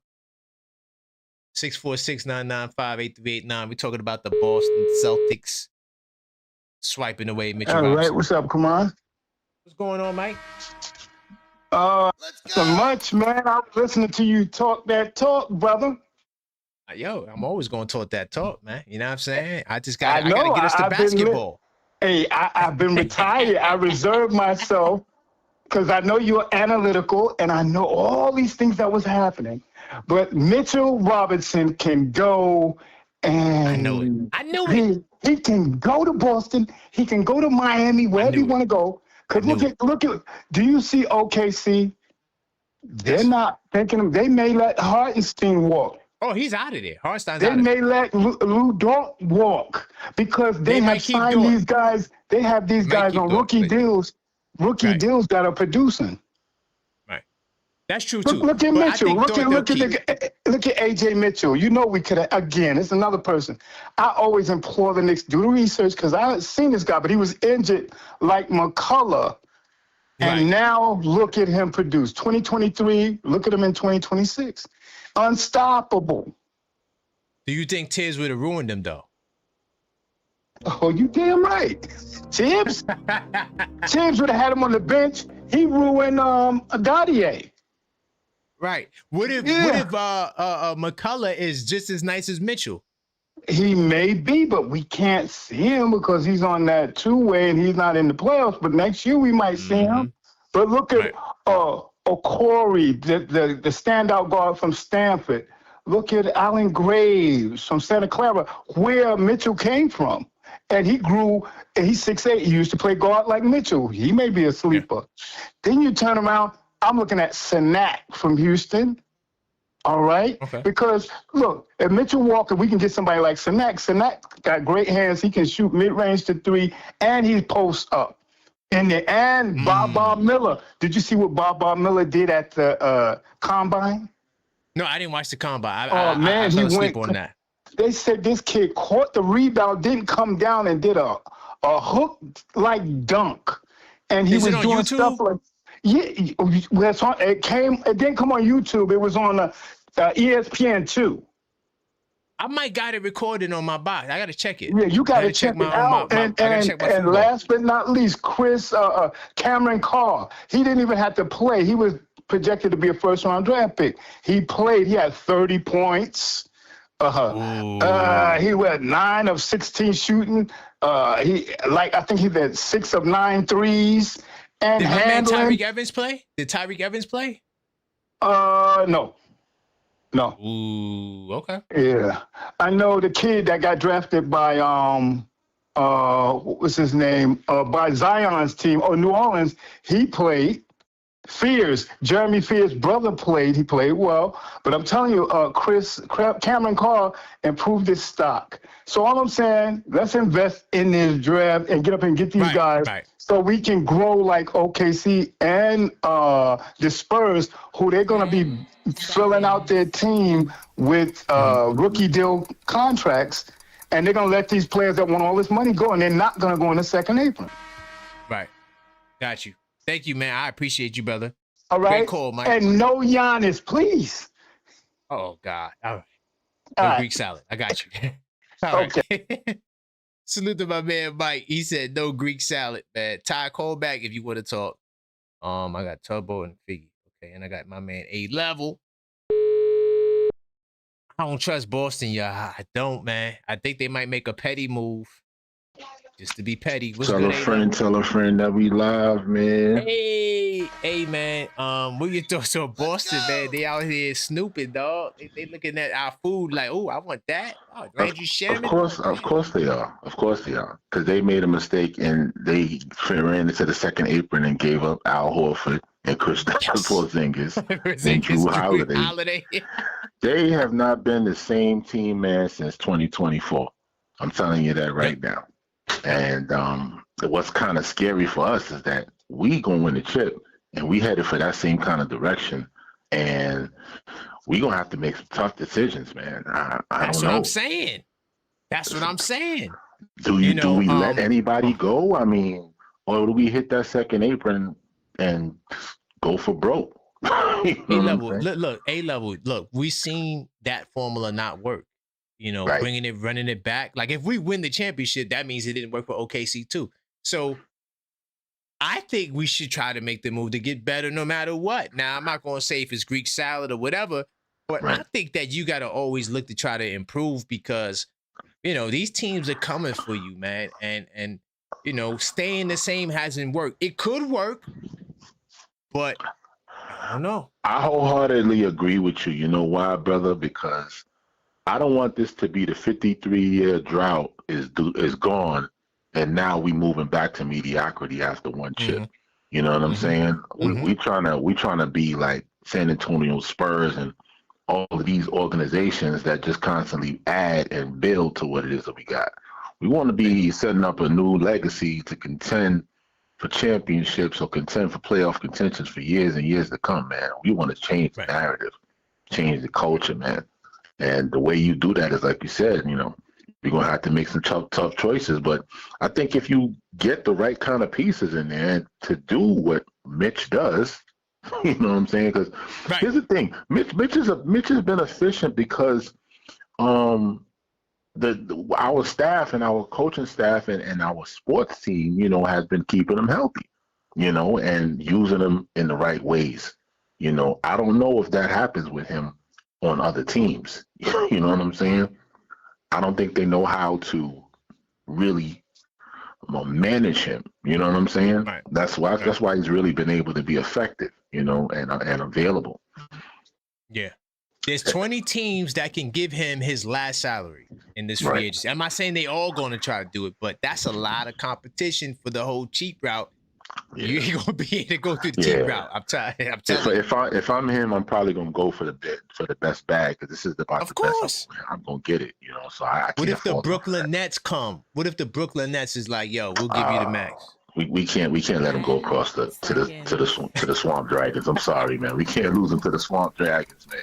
But just one more thing before I get off, man. About this Jalen Brunson thing, right? We always talking about him dribbling the ball all the time and not passing the ball. He passes the ball, right? Yes. I'm not one of those to say, oh, he doesn't pass the ball. He passes the ball. I think the question is more so efficient decision making. You know what I'm saying? And turning the ball over. Does he always make those kind of decisions? I don't think so. You know what I'm saying? But I think with this new system, it's less pressure of him having to have the ball in his hand and more pressure on the defenses, because now they got to think about him not just being on the ball, but off the ball. Yeah, but really quickly though, he doesn't turn over the ball like that. He's not He's not amongst the turnover leaders. To be fair, he's not. So he does, but he's not Steve Nash though either. Like that's not his job. He's him. He's gonna go out there and be him. That's it. Yep. Exactly, and it's just to put him and everybody in position to make better basketball. That's all. Right, but that's why we got Towns. We got Kajic. That's his job now. He said Kajic. Kajic, man. Cat and Magic. Kajic. I love it. Yo, peace to OKF Nation, bro. You know, we 10 toes down, orange and blue. Oh, you gonna be in the building tomorrow? By the way, we got the online joint we doing, the members only. The watch party. Yeah. I'm there. Right. What time are you going on? 7 o'clock. That's what time the game start. I'll probably be on like around 6:45. All right, we gonna get it in. I'm in there. All right. No doubt. Peace. It's my man A-level. I just remembered I gotta watch like 2 more games. Damn. I watch a lot of basketball. Really do. I just realized. Because you know what I've been doing right now, I've been watching the game live the first time, and then still working, doing what I'm doing, watching it, but then I go and watch the condensed game. So it's kind of like I'm watching it twice, and I'm absorbing things. I'm noticing things I may have missed. So yeah, that's been my process. Big time salute to New York Janky. I see you in the building. He says, "Did we miss out on AJ Mitchell?" Yes, we did. Yes, we did. We did miss out on AJ Mitchell. Who was that for though? Hold on. I'm gonna tell you who that was for, because I had that. I was gonna talk about it, but I seen too many people talking about it. I'm somebody. Look, I'm different. Like I like to just be on my own wave. So if a lot of people's talking about something, I let them. I'm gonna find it. I can't remember who it was for, but I'm pretty sure Nick Nation will let you know. What's good, Ty? I see you call back. My bad, fam. What's going on? It's all good. Nothing much, man. I just spilled the beans on Boston Celtics trying to snatch Mitch away. They're one of the 20 teams. Yeah, they're one of the 20 teams that got that 15 point, whatever it is, mid-level exception. So if the Knicks try to come out there slipping and tripping, there's about 20 teams that can give him 15 million or more. So, I would keep an eye out on that petty alert. Like if the Knicks can't get the bag up, Boston comes through. Hey, yo, we got that 15 point whatever for you. Yeah, because I was looking at how they was talking about they trying to trade they was talking about trading Jalen for Giannis, trying to get Giannis as well. I was reading up on that, man. Like that's it's crazy, right? That's crazy, fam. Well, I mean, but obviously because they can't defeat us, so they need to take some artillery away. You know what I'm saying? Yeah. And they know, like the league knows how important Mitch is. Mitch is very important. I know we talk about Towns and we talk about these other, but Mitch is raw. He's talented. Can you imagine Mitch just adding a little game to himself? He would be, listen, Mitch would be a problem. But they know that Mitch is really, he's really a beast, man. And, taking Mitch away from us, Mitch is like our defensive safety blanket. So they're taking a Mitch away from us. But see, Boston, this is nothing new. I don't think we would even, I think we would I don't think we would allow him to go. I know it was up to him to go, but I think it's such deep rooted with Boston and New York, like how Danny Ainge don't like us. You know what I'm saying? Oh, but look, you the perfect person. You know, if you sign Mitch, there's no Greek salad. Just letting you know that. You do realize that, right? Yeah, you've been saying that. I thought it would be though, but I get it. No. I get it. It's no Greek I salad. get it. Yeah, I get it because I mean, yeah, I get you, man. That's the part that that's the part that kind of sucks, man, because you can't have your cake and eat it too. You Bingo. know, I was thanks actually, to Adam Silver and this new apron. Yeah, thanks to them. Because they must have seen where the Knicks were going, man. Because all of a sudden everything kicks in that's deterring us from keeping, you know, a roster. Because when you look at the Oklahoma City, they was able to sign all their guys. I mean, everybody got signed to big. No, we could sign them. Look. Here's the thing: we could sign Mitch, but now you're going to be locked in to the second apron, limited moves. You're not going to be able to do much to improve your team, and eventually you're going to start losing draft picks. So, you know, is this the team to commit to? Yes. Okay. Yes. That's what I was saying earlier, bro. Like, I really see the Knicks winning multiple championships with this squad right here. Give and take a few players, but I really see that, like, if we win, like, when we win the chip this year, we're gonna win another chip within the next 1 or 2 years, Karan. But to be real, Ty, to be real, you know, I'm the objective fan. You know, I ain't gonna just tell you what you want to hear. No, I don't need that. Yeah, go ahead. I might here to confirm your bias, but in the last 7 years, the teams that said, yeah, we going to run it back, and they let some of their talent go, they didn't win it again. That's a fact. So what are you saying about OKC then? Well, if we beat them, then that will prove the point that you can't run it back. You got to improve, because that's pretty much what they did. I know they did the trade for my man McCain from Duke, but that was a light work move. No, that was a powerful trade. That was a powerful move. Yeah, but it wasn't like, I mean, McCain ain't an all-star. No, but he's the reason why they swept the Lakers, man. He's the reason why they swept the Lakers, man. When you look at when McCain came in, he was unconscious. Like, so will McCain be the reason why they beat the Knicks? He would be the reason why they defeat us. Absolutely. Yo, Karan, nah, bro, you hitting on all cylinders. Karan. No, I didn't mean that. No, but Karan, let me tell you something. No. This is me. Y'all know I am a true diehard. I go against anybody that go against my Knicks. But I'm gonna tell y'all something. The only person in these playoffs that I'm concerned with is the people we're not aware of, and McCain is one of them. Well, I'm not worried about Shea. I'm not worried about Hartstein, Williams, Dort. Yeah. I'm not worried about them. It's the bench. The Knicks are blowing teams out because of our bench. People don't have a comparable bench to ours. But McCain and the other kid over there that comes off that bench, man. Yeah, Joe, That's what I'm concerned with. That's why we're going to beat the Cavs. The Cavs have no bench. Once the starters go sit down, they're going to play us tough. They're going to bet back and forth with the starters and our starters. Once we start playing chess, that's when the Knicks go on the run. Yeah. See? So our bench is dominating every other team's bench. Now our starters get a chance to rest. So when they come back in, they're coming back in with a lead, and they're gonna impose their will. But when you're talking about a McCain, I wish we had him.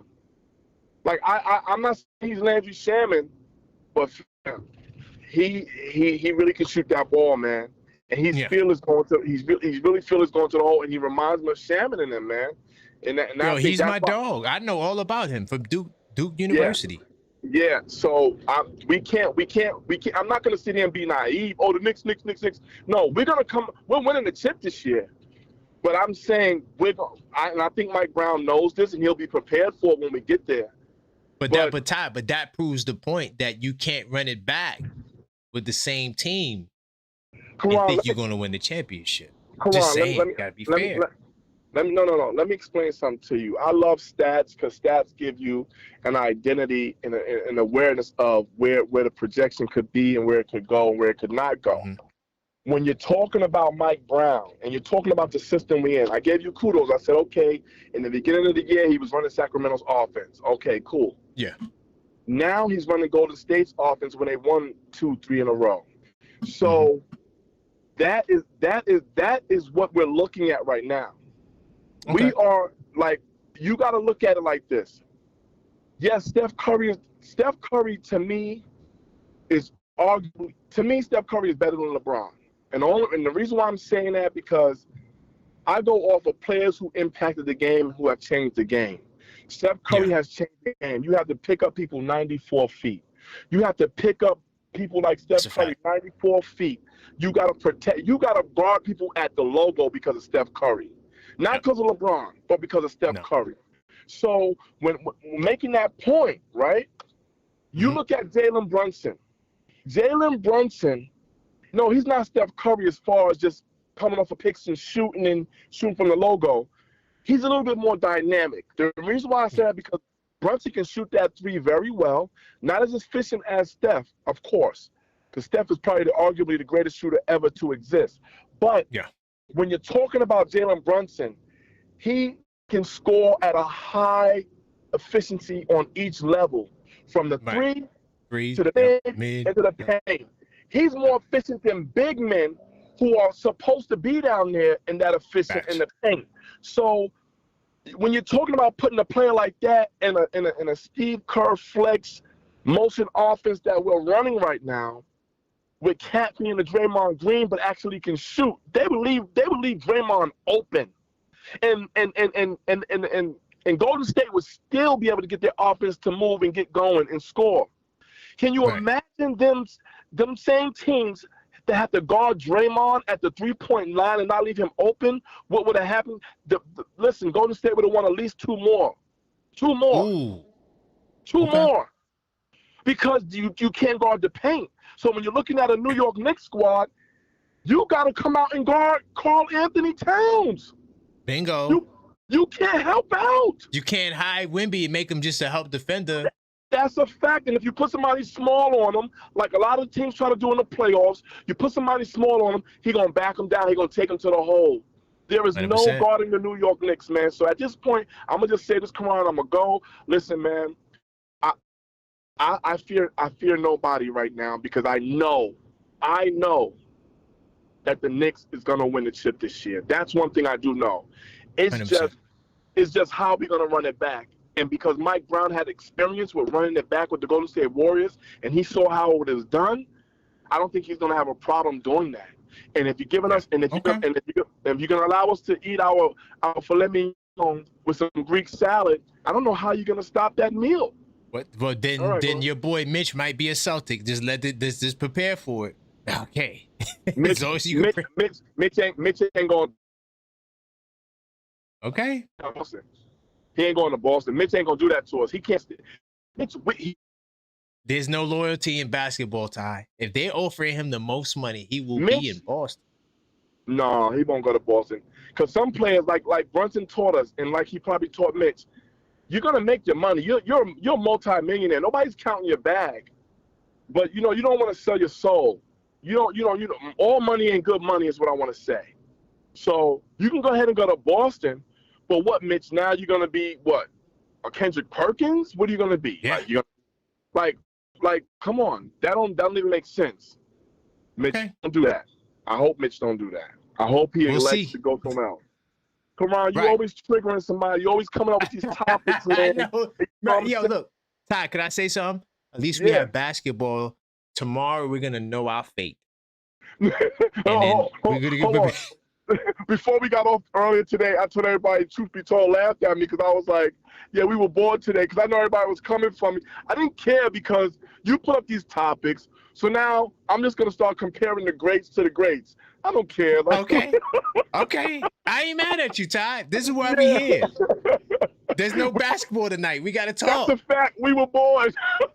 Right. You feel me? I'm going to call back when I get home. Yeah, bro. All right, big time. All right, big time. It's my man Ty, OKF Nation, man, Mr. Triggered Man himself. Well, no, Mr. Triggered is technically D from LA, but Ty has become, the Trigger Man too. Oh, by the way, really quickly, I'm gonna get to the phone lines. This is what happened with AJ Mitchell, New York Yankee. I was behind the scenes finding the article. We drafted Tyler Kolek ahead of AJ Mitchell, by the way. If y'all look at that as a Rose mistake, I don't know. Some of y'all like Tyler Kolek, but yeah, we chose Tyler Kolek over AJ Mitchell. So, and now we got to see him in the final. So what do y'all think about that? All right. I didn't talk about this topic because I kind of was saving it for when we got the OKC, but you know, it's hard to save good topics because, you know, everybody starts talking about them, but I like to move at my own pace, you know, and I go off of y'all too, you know, not just what other people are saying because, you know, other people could be just talking just to be talking. All right. I go with Nick Nation all day, every day, because y'all my people. See what El Figgy wants to talk about. Smash that like button if you didn't smash that like button. A lot of topics tonight. Boston Celtics. What's going on, Figgy? What's up, Corral? What's up, chat? What are we talking about, fam? What do we got going on? There's a lot going on today. There's a lot going on for sure. The flagship topic was Boston trying to swoop in it on Mitchell Robinson. I don't trust Brad Stevens. I don't trust him. I know, man. I know. But here's what we do know. Look, you never trust. I don't trust Boston. They're sneaky. But this is what I'll say. James Dolan has already said. James Dolan said if he if every single one of his businesses went bankrupt, he would never sell the Knicks. He will never. This team is like family, and he has already said he has no problem throwing money at it. So I know that the purse is deep there. The piggy bank has not even been broken open. And it's not even if when we hang a banner at MSG. The TV money, the sponsorships. I mean, OG Anunoby doesn't speak 2 words, but he's going to be out there just holding a little bottle of Gatorade with his goofy little smile. I mean, it's going to be off the chains. The amount of money flowing through MSG is going to be insane.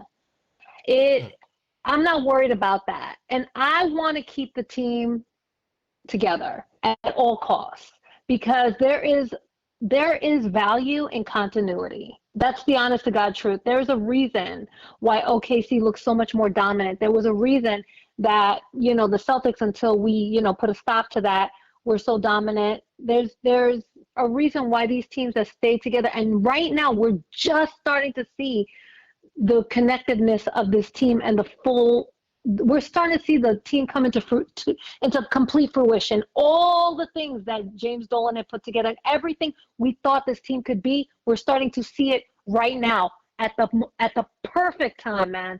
It could not have gotten any better for Knicks fans. I don't want to take away from the optimism. I do think we're going to win the championship. I'm not off of that train completely. But since we kind of peek into the future, those teams didn't win the championship. If we beat OKC, they will be another team that stayed the same and lost. So what I'm saying is, should we maybe prioritize improving the team, doing the moves to get better so we can guarantee future championships? Because that model hasn't worked in the last 7 years. All of them failed. Milwaukee, Denver, they never came back. A lot of them lost talent, of course. But they didn't do anything to replace those guys nor get better. So if we beat OKC, I don't know, Figgy. No, it becomes hard. No. It becomes a difficult decision. No. And to piggyback on what Lopez was saying, if we need to improve on anything, we can look at the bench. If we want to improve on anything, I'd be willing to look at the bench a little bit.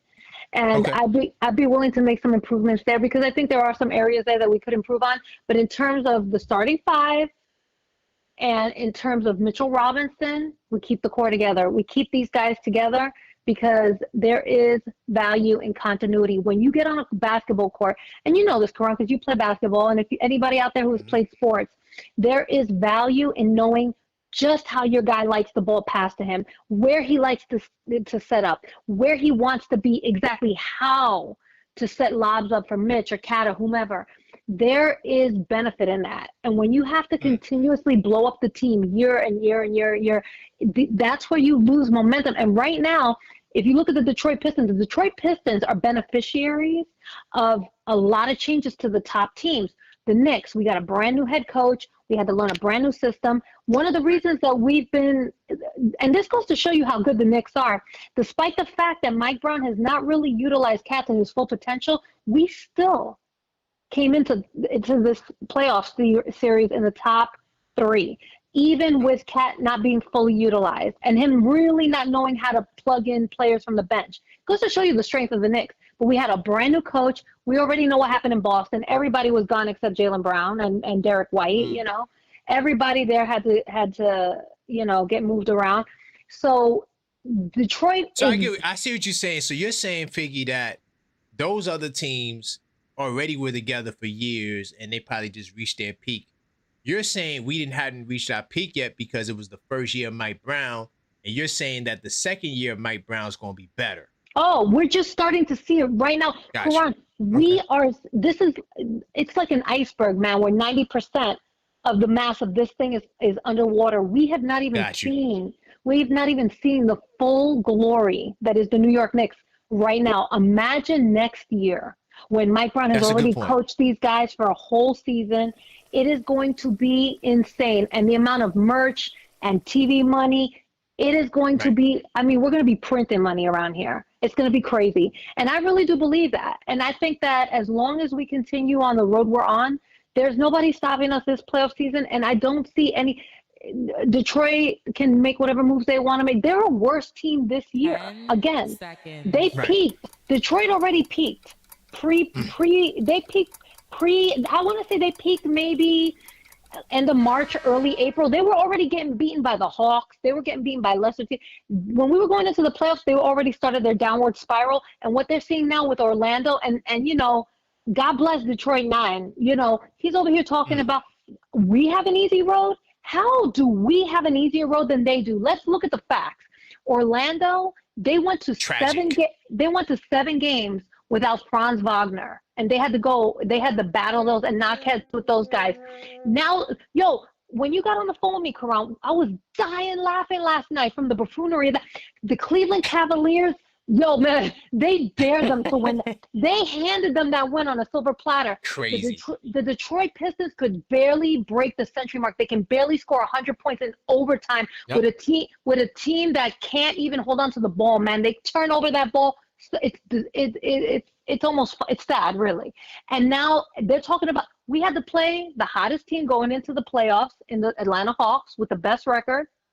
Right. A team that beat them as well, by the way. And then we had to beat the big bad Philadelphia 76ers with the big bad Embiid, who all the analysts were saying, we got nobody to guard Maxey. We got nobody to deal with Edgecombe. What are the Knicks going to do? What are the Knicks going to do? The Knicks are going to sweep in 4 and set history-breaking records. That's what the Knicks are going to do. We don't worry. Don't worry over here. Go find a Cavs podcast to go troll because you got big problems, man. I don't see them winning 2 in a row right now. But listen, man, I appreciate you.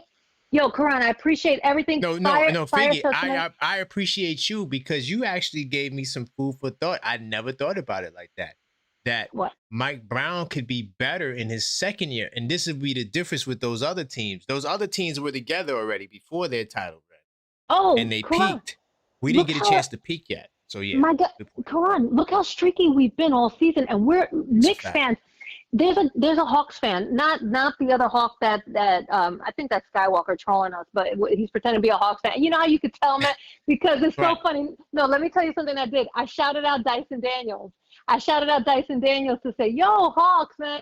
Shout out to Dyson Daniels, man, because he definitely flipped the switch on Mitchell Robinson, getting saucy over there. Now Mitchell Robinson's coming in with a little fire. He says nothing, but the moment you say anything about Detroit, he starts in with his Detroit. So I pray to God that's a child doing that and not a grown adult man, because that's pathetic. If that's a grown adult setting up burner accounts, man, completely pathetic. I hope that's like a 12-year-old. I really do, for his sake, anyway. Well, thank you, Figgy. You're the best, Figgy. Yo, man, I appreciate you, Karan. Tomorrow I'll be on the panel for sure, man. Looking forward. It's going down. And let's go, man. Let's go. Let's go Knicks. All right. Yo, that was L Figgy. Yo, I ain't gonna lie, that was fire. she really put it into perspective for me. I'm not gonna lie. You know, we didn't even get a chance to reach our peak yet, so we could repeat. Those other teams don't. I gotta do content on that. That's fire. So with that being said, yo, Leon, you know what you gotta do, man. Go spend that money. Bring Mitch back. Don't let him go nowhere. Bring him back. You know, the longest tenured Knick, and he was only a Knick. Bring him back. Let's see what happens. Let's see if this person answers. Hello. Hello, caller. State your name. Where you calling from, family? I'm Dave. I originally grew up in Brooklyn, and now I'm in Jersey. Okay, Dave from Brooklyn, New Jersey, man. Where we going? Where you want to talk about, man? Boston trying to steal our people. Where you want to go? Oh, I want to get rid of the myth that we have cap problems to solve with Mitch. The $15 million is easy. Okay. See, here we go. Let's look at it like this. Would you give up Shamet and Clarkson and say, hey, Mitch, here goes $16 million? See, these are the questions. Look, let me really quickly, let me just put something into perspective, because this is the part where I'm not saying you're confused, but this is where people get confused. We can go into the second apron, right? No, this is not even going into the second apron, bro.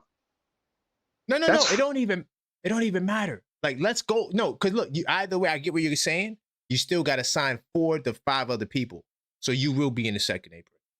What 4 other people you're talking about signing?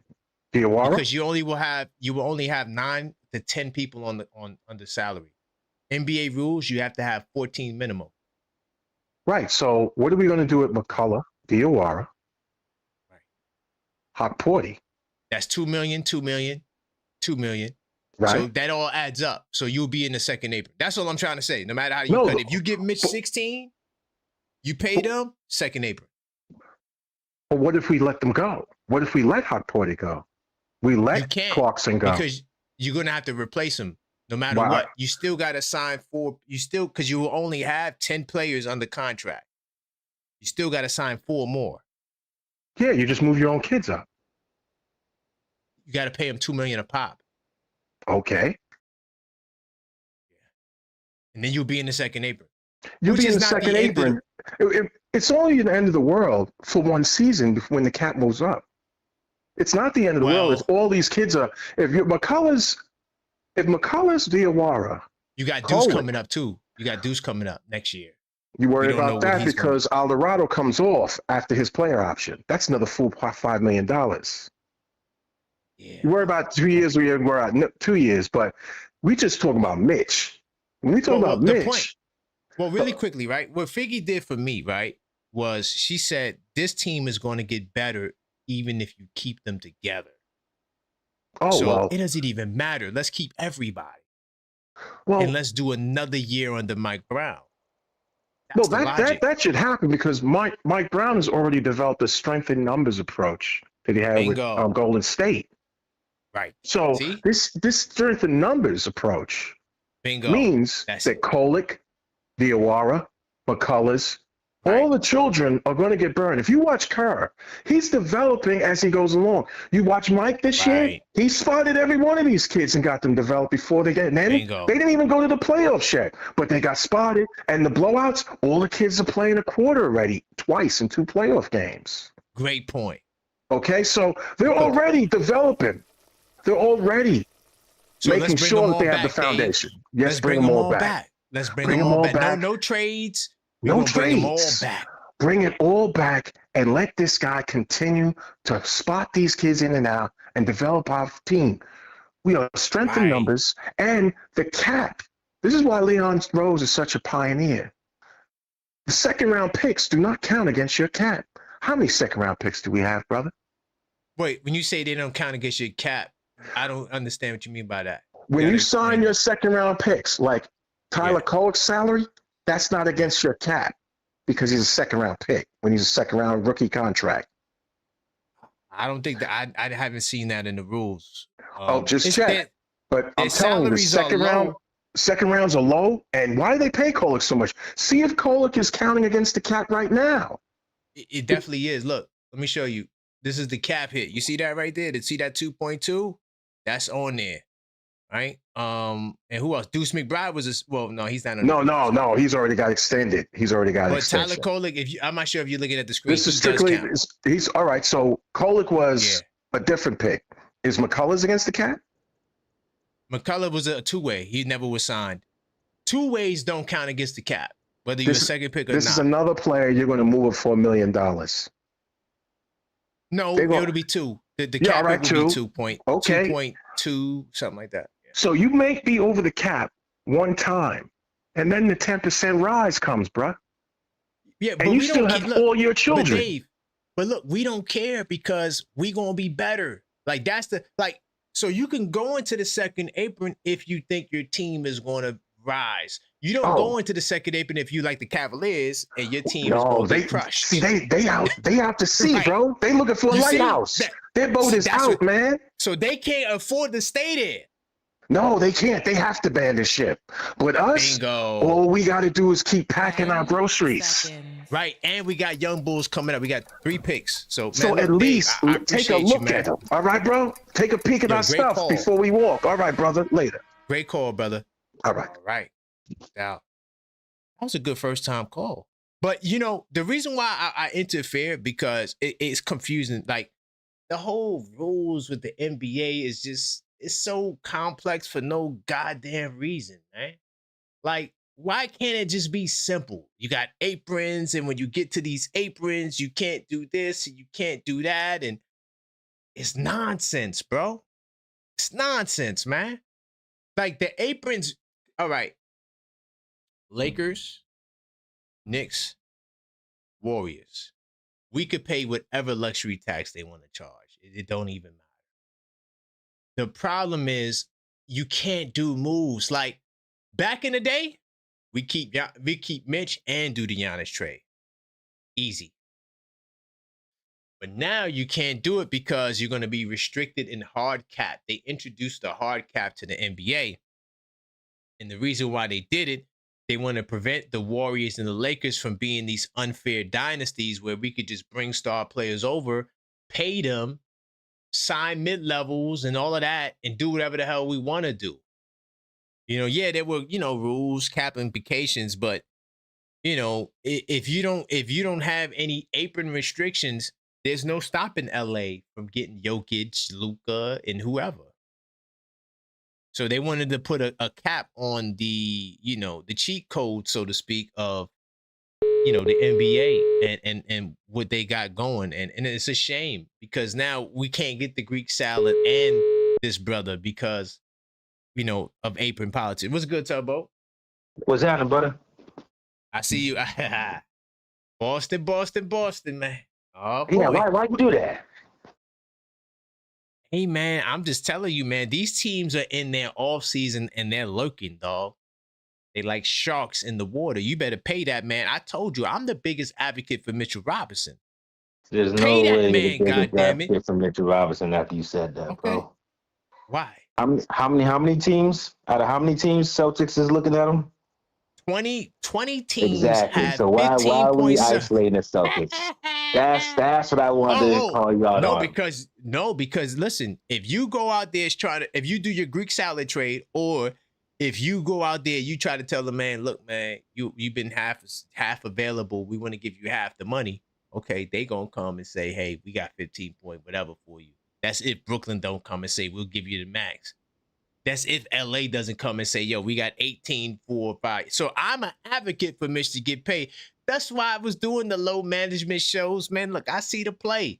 But these teams, man, they don't like you too. Do understand that. So, yeah, it could get tricky. That's all I'm saying. Just give him the max, Tugboat. I'm over here bad for that, man. I'm just sitting here listening. Yo, you think out of 20 teams, Mitchell Robinson, who was undrafted, not even prospected by the NBA, who we took in and made him the man, is going to go to the Boston Celtics? If they're paying him the most money, I don't see why he wouldn't. If they're paying him the most money, if that 15.8 is the highest offer on the table, he's out of there. Who did something And like he's that? gonna start. And he's gonna start. Did Don't forget Stoudemire to do add that? No, Stoudemire, where'd he go? He went to the Mavericks first, and then he went to the Heat. No, he was Stoudemire. You talking about Amari? Yeah. No, he I'm can't just, fit the Knicks. I'm just thinking of guys who went to rival teams. Who else has done anything? Like that? Amari went from the Suns to the Knicks. No, he went from the Suns to the Knicks, but then he went from the Knicks after he punched the fire escape. He went to the Mavericks, and I want to say he ended his career with Miami. So, like when he was on Miami, it's like, he had no knees though, so that was different. Now he had no. He had nothing. Yeah, he had nothing. Yeah, the knees was done. So, but we ain't never moved like that. So why do you think Mitch is gonna be the first to move like that? That's why I was just calling him to ask about, because at first I thought I heard you say. Why do I think Mitch is gonna go to Boston? Why are you even putting that energy out there? That's what I'm really asking. I did my homework, okay, well, how about this? I'm minding my business. I'm minding my business, right? Mm-hmm. Now all I see is Hardwood Houdini. Celtics can boost front court and hurt Knicks. So I said, let me go read that. What's that about? what's that about? Oh man, they got the 15-point whatever exception, and they can offer it to Mitch. And I'm saying if the Knicks come out there talking about we're gonna give you the 3-year 12, he out of there. Or whatever shortchange you try to shortchange this man. There is no shortchange, man. There is no shortchange. And I don't know how to say that with keeping it minimal, but we have Jalen Brunson on our team who took a major pay cut and has the worst NBA podcast in America right now. Damn. I don't know if it's the worst. But damn, my bad. It's not. I mean, it's down there with Draymond's. And you know what? I like when they talk basketball, though. I do. Yeah, and how often is that? When they got very rare. Exactly. But I said next guest is gonna be Anne Hathaway. Like we I don't watch none of those shows. Yeah, I don't watch them. I support them and I want them to get that bag, but I mean, we know what that is. I only watch when they talk basketball. That's it. All I'm saying is we know what that is. That's all I'm saying. We know what that is. That is what it is. So yeah, Mitch is gonna be fine. But Tugboat, listen, you gotta understand. We talking about Greek salad. If you do that Greek salad trade, this scenario could very well happen. Because now you're not getting him. He's gone. Greek salad trade, he's out of here. And he goes to Boston, right? Possibly. That's if Brooklyn could come and give him the max. Brooklyn, they're weird like that. They might give him the max. You just don't know. There's like 20 teams that could give him money. And Giannis is satisfied playing with MPJ and what's that? Our two first round picks. No. I'm saying you get Greek Freak, and the Nets get Mitch. Well, that's different. That's a different conversation. That's a different conversation. Right. LA gonna come. But that's what you would see. When you were saying LA before, I was like, all right, yeah, I can see LA doing that. But I'm like, yo, when you're doing the Celtics talk, I'm like, yo. They hate you. Remember, they don't like you. But we don't like them. And we ain't never that would be unprecedented for a player. And I get it, it's all about the money, but that would be unprecedented. If that $15 million is the highest after we go to the chip, we get Mitch a chip, and then he goes, you know what? The money wasn't right, so I'm gonna go to the Celtics. Come on, bro. Why not? Why wouldn't he do that? Why wouldn't he do that? Hartenstein, we had the chance to go to Eastern Conference Final. He said, I'm going where the bag is. I could touch all that Nick talk. That sound good. I'm gonna get me that 387. I know I'm not gonna get that last year, but that 2-year 50, whatever that is, I take that. But that's crazy, bro. That's crazy. There's no such thing as loyalty. That sounds like Detroit #9 activity. I ain't got nothing going on where I'm at, so I'm gonna just go where the attention is, and I'm gonna go. Like, what are we talking about, man? There's no such thing as loyalty in basketball. Teams will trade you. Why is Steph still with Golden State? And that's the problem. Why did Jalen Brunson take a pay cut? All the people who are loyal eventually take losses. Because you want to stay to this one franchise. No. You don't have to stay to the one franchise. Like you said. No, but that's what loyalty is. That is no. We're talking one team out of 20 teams. Yes. One team out of 20 teams. If he goes to LA, LA, I'm not fond of LA, but if he goes to LA, I understand it. Going to Boston. No, I'm not saying he's going to spite you. I'm saying if Boston is the only one offering him $15 million, you want to give him 12, he's out. It's that simple. Happen, bro. I mean, just we throwing, what do they call it? I don't even know the saying for it, but no, it ain't gonna happen. You know it's not happening. All right, man. You better pay the man. That's why I'm his advocate. Mitchell Robinson, you better pay him. No, if we don't pay him. All right, so let's say we don't pay him. There's still 19 other teams out there looking at him. Right. So if we don't pay him, okay, we don't pay him, and he goes to, I don't know, he goes to Brooklyn. He goes to Lakers. It's the highest bidder, Tugboat. That's all I'm saying. And it could be Boston. I don't know if it's going to be. I'm not saying it will be. But he's going to the highest bidder, period. That's how it works. And so what you're saying is Boston has such a level of pettiness that they're willing to make $1 million petty. Yeah. Come on, bro. Hell, they hate you. Do you understand? This is a team that knows that Mitch is the heart and soul of your team. Mitch isn't the heart and soul of our team. Okay, whatever he is. He's the guy. He's the OG of OGs when it comes to the Knicks. We raised him. Okay.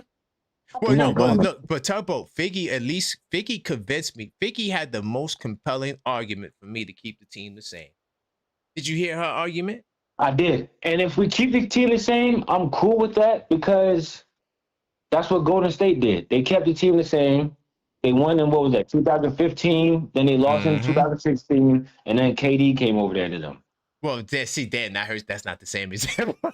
No. But I'm just saying, like that's what will go down, right? Like, all right, so let's say, but they didn't keep it the same though. See, when we win it, yeah, they did. When we win this chip next year, win it, though. What do you mean? Not keeping it the same. They didn't win it. Keeping it the same is what I'm saying. They did. No, they did not win it again. Keeping it the same. They got KD. Oh, that's not keeping it the same. No, they didn't. Yeah, they didn't win the second one. Winning the second. But that's the thing though. Once we win this, Go ahead. Once we win this chip, now everybody's watching, and like what Figgy said, piggybacking off what Figgy said, now we're escalating because now we're showing like we haven't even peaked out yet. We're still at our peak, and let's say we don't win next year, but we want to be losing on some first round, second round. We'd be losing on some like, dang, okay, injuries may have happened, or we may just got out coached or something like that. But it wouldn't be nothing detrimental where a superstar would be like, hey. So Tubbo, now I'm gonna really test your loyal faith now. Okay, so now you lose next year, whatever round, I don't give a damn what round it is. You still paying that $250, and eventually you're gonna start losing that first round picks. So you're gonna still sign Deuce and get more into luxury tax and keep this thing going just for the sake of keeping it together. I'm talking about after next season when you lose. Deuce is a free agent now. And you're talking about losing picks? Yes. Eventually, the longer you stay in that second apron. I'm glad you brought it to that because that's what I wanted to talk about for real. Okay. See, now we talking. I don't care about picks, bro. Okay. All right. When has the Knicks developed a player off our picks? Mitchell Robinson. No, he was undrafted. Doesn't count. No, he was a second round pick. He didn't go to high school. He didn't go to college. I mean, but he was drafted in the second round. Was Mitch drafted? You sure? Yeah, I'm 100%. Okay. All right. So he just didn't go to college. He didn't go to college. That's what it was. Right. He sat out for the year. Yeah. Okay. So and then that took how long for Mitch to get some accountability? No, Mitch was solid from day one. He was putting in work from day one. His numbers might be better from day one than now. But that's what I'm saying. Like, even then, Mitch is an anomaly. Like, you can go through all our picks. AJ Mitchell, what do we do with that? If everybody want to play recency bias, what do we do with the AJ Mitchell situation? What do we do with RJ Barrett? You know, all right, we develop RJ Barrett into OG Anunoby. Does that count? He's a good little starter. He's a good little. No, he's not an OG. OG better than RJ. Sorry. No. I'm saying RJ. We develop RJ to get OG.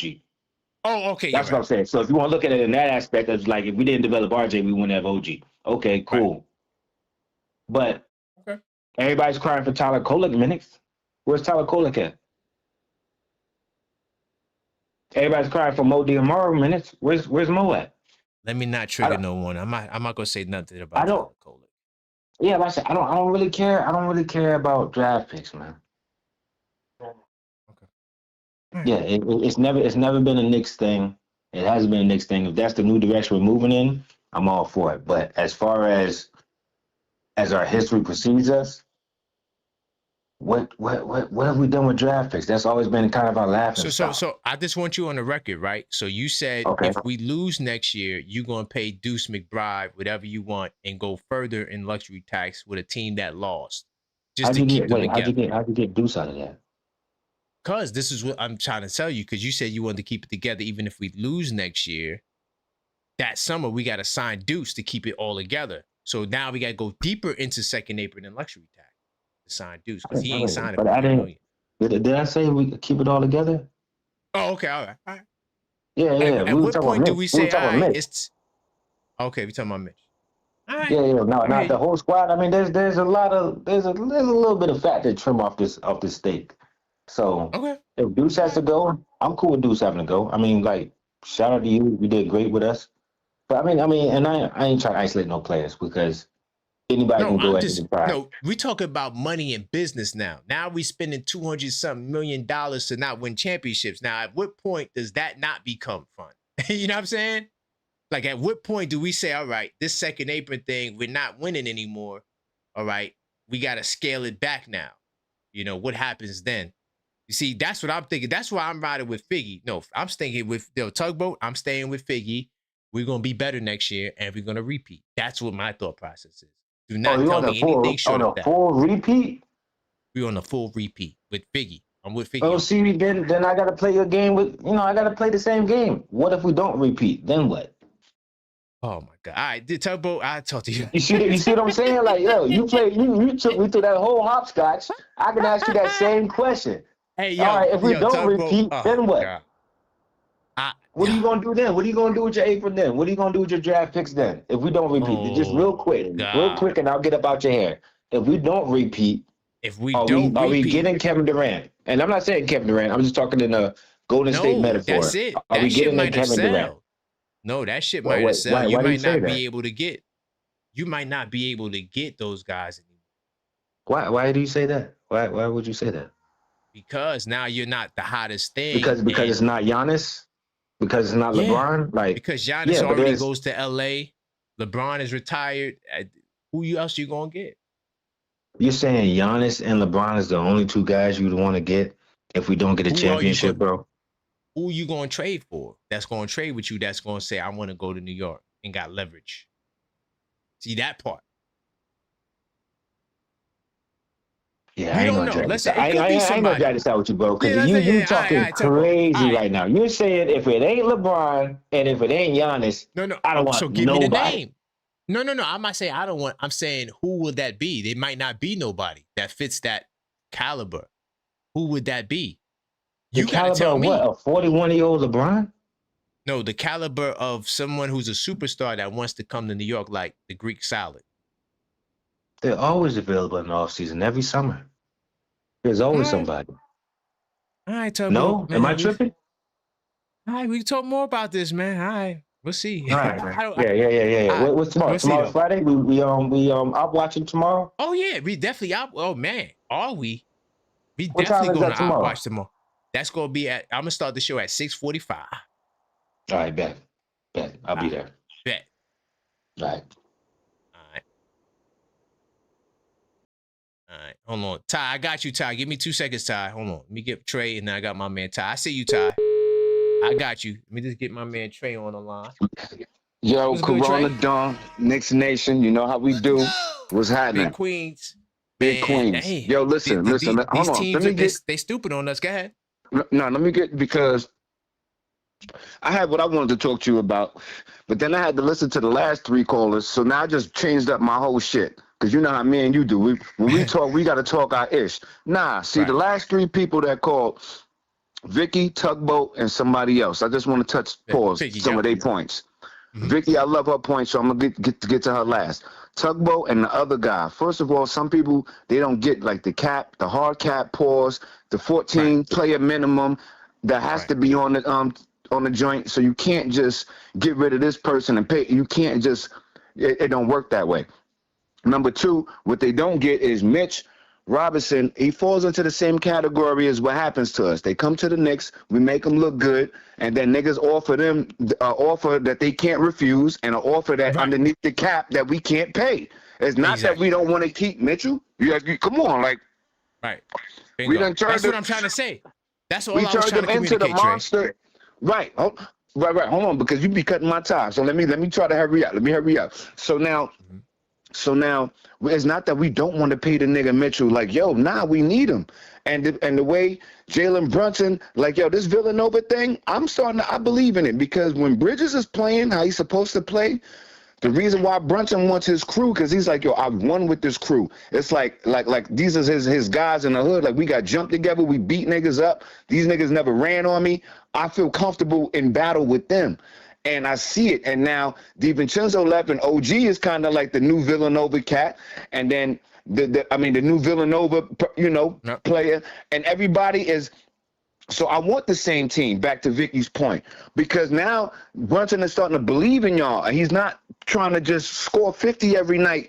He trusts you guys, and he wants to go to battle with y'all. So next year we try to keep everyone we can keep. However, due to the cap and due to what we suffer from, niggas always try to hate on us. Of course, Boston gonna try to take Mitch from us. Are you shitting me? Why wouldn't they? That's what I'm saying. Exactly. And we make everybody look good. So you know what happens to us, Karan? They hit niggas with an offer that they can't refuse, and the offer that we can't match because of the cap.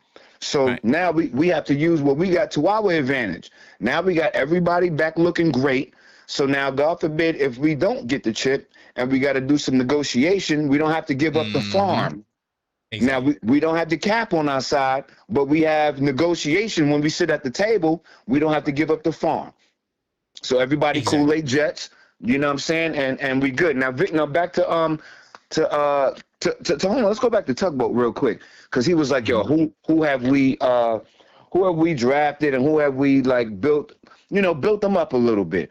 I forgot his point about Mitch, but I know Mitch has been here longer than everybody, and we turned Mitch into something. Before, he was just a doofy tall nigga, knocking people over and dunking. Now we carved out a lane for him. He comes in and changes the game, and we created a lane. Shout out Tom Thibodeau, too. He had a lot to do with that.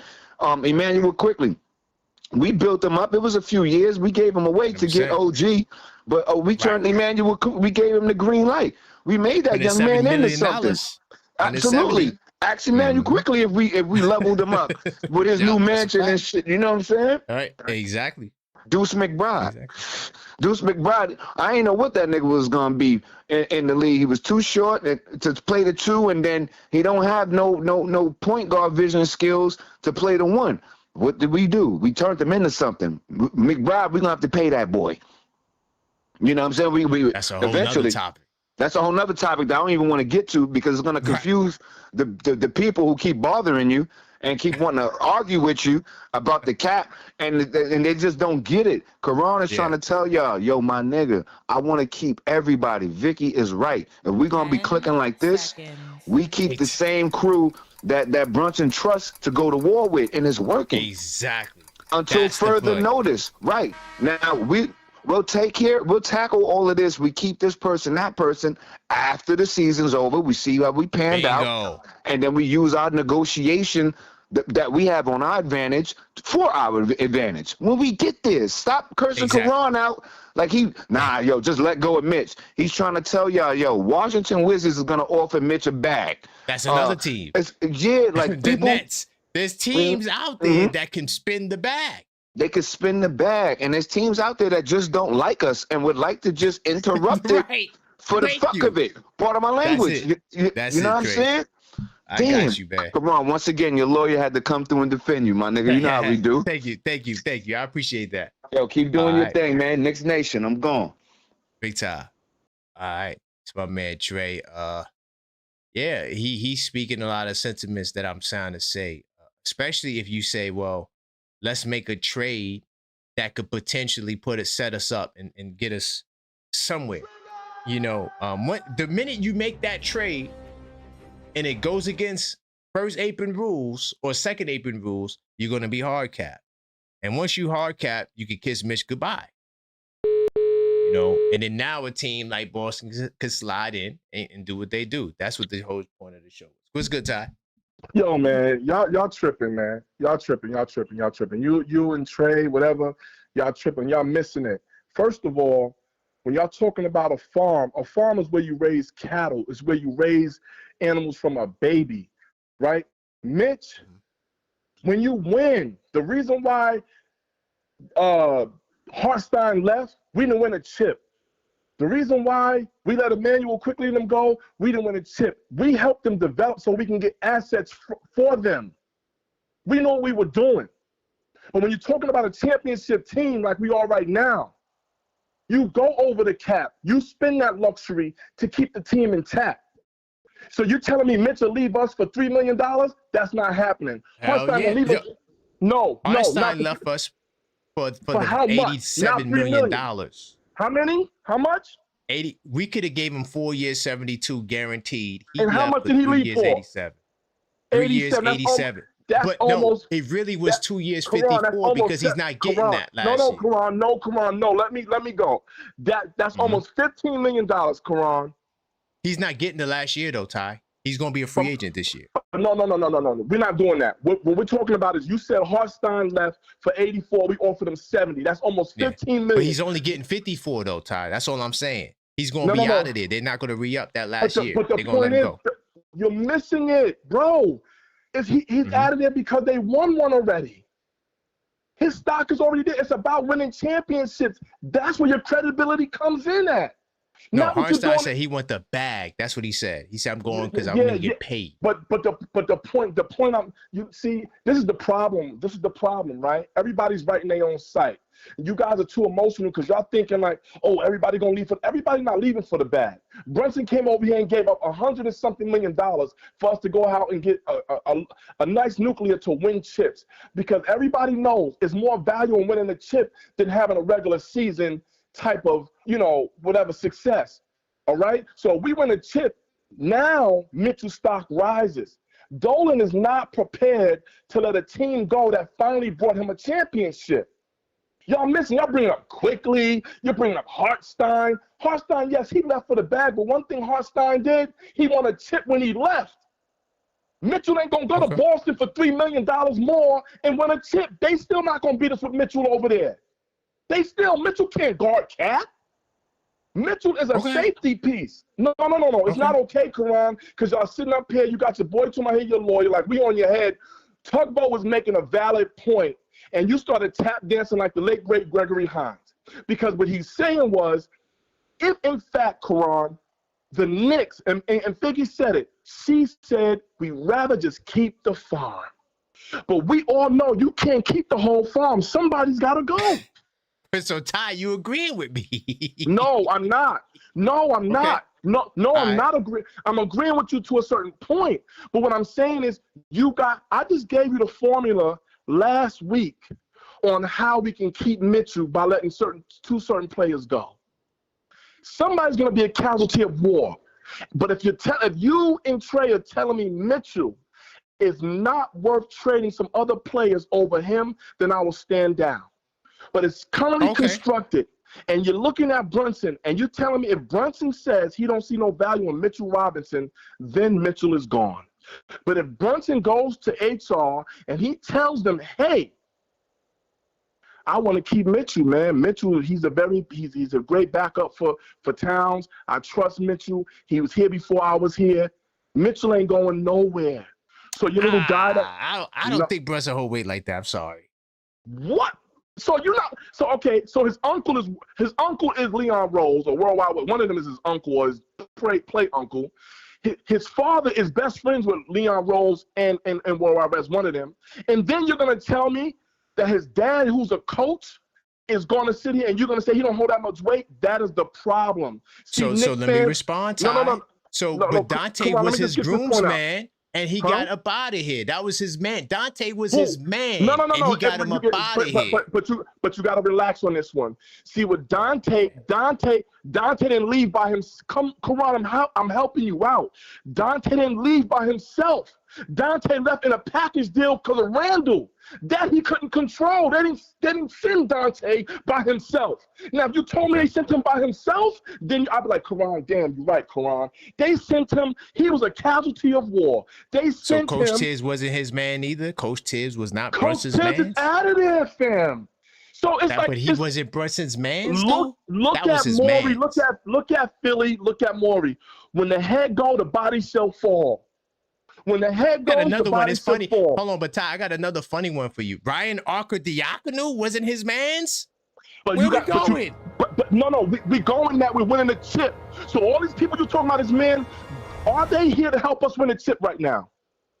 Only thing I'm saying is I don't think Brunson holds that weight. That's all. You are not. No, you're not running from that. You're not. You stand right here. You're the objective fan. You're the leader of the show. Karan, all the people you just named, are they here to help us win this chip right now? Yes or no?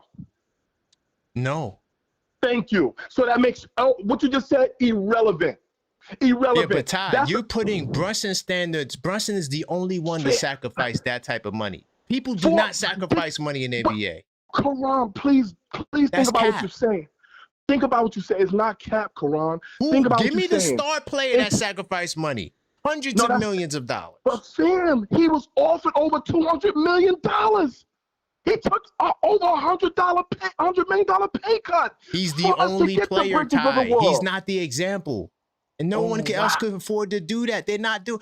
You think SGA said, "Yo, I want to make sure my brothers get signed. Cut my salary." SGA couldn't do that because when you're talking about Oklahoma City, they had nothing but money because they was porous for so many years. So they already knew that all they did was, which was the smartest thing, they gained a lot of assets.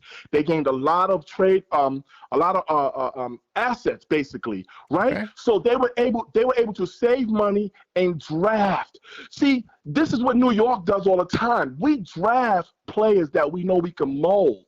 And at that time, but we never had an opportunity. We never had a championship window opportunity where those players can benefit from it. We had to get rid of them in order to get somebody back. A lot of Ananobis of the world, a lot of Mikal Bridges of the world, a lot of Karl-Anthony Towns of the world. See, that's what we did. That's why Leon Rose is a genius. And actually, I said he was his family. Somebody put in the chat he was his godfather. So you telling me Brunson don't have no pull? No, he don't. He don't. You're gonna tell me? So you're gonna. That sounds, Karan. I'm very disappointed. Brunson holds no weight. Give me the other star player. Give me the other superstar player. That's the third highest paid. Okay, so he's not a star player. So then he's not. Only star players hold weight. No, that's not. That's a cap. Star players. See, this. I love to educate. Listen, Karan. When you're a star player, you are the most valuable trade piece to be traded. Especially as what you have done for me lately is nothing. Okay, so can we use that? What do you mean? So give me the most valuable trade piece that's the third highest paid on their team. I wait. I want to hear that guy. On what team? On what team? Any guy that's the most valuable player on their team that's the third highest paid. Jalen Brunson is the only one. Williams from OKC. Nah, he's not better than SGA. Come on, man. Where are we going? SGA haven't won one without Williams. I'm waiting. And they're going to lose this year to us. Easy. Whoa. Yeah, I riled out. I said he almost, wait, no, he going to lose. Thank you. Thank you, bro. Thank you. I had to catch myself tired. Karan, you know what you're basically saying? You're basically saying with the Greek salad in Milwaukee, they could not win one without Middleton. See? They couldn't win one without Middleton. True. No, I'm not saying, No. All I'm saying, my point that I'm trying to say is with Brunson is that he cannot stop Mitchell Robinson from doing. That's all I'm trying to say. He don't control that at all.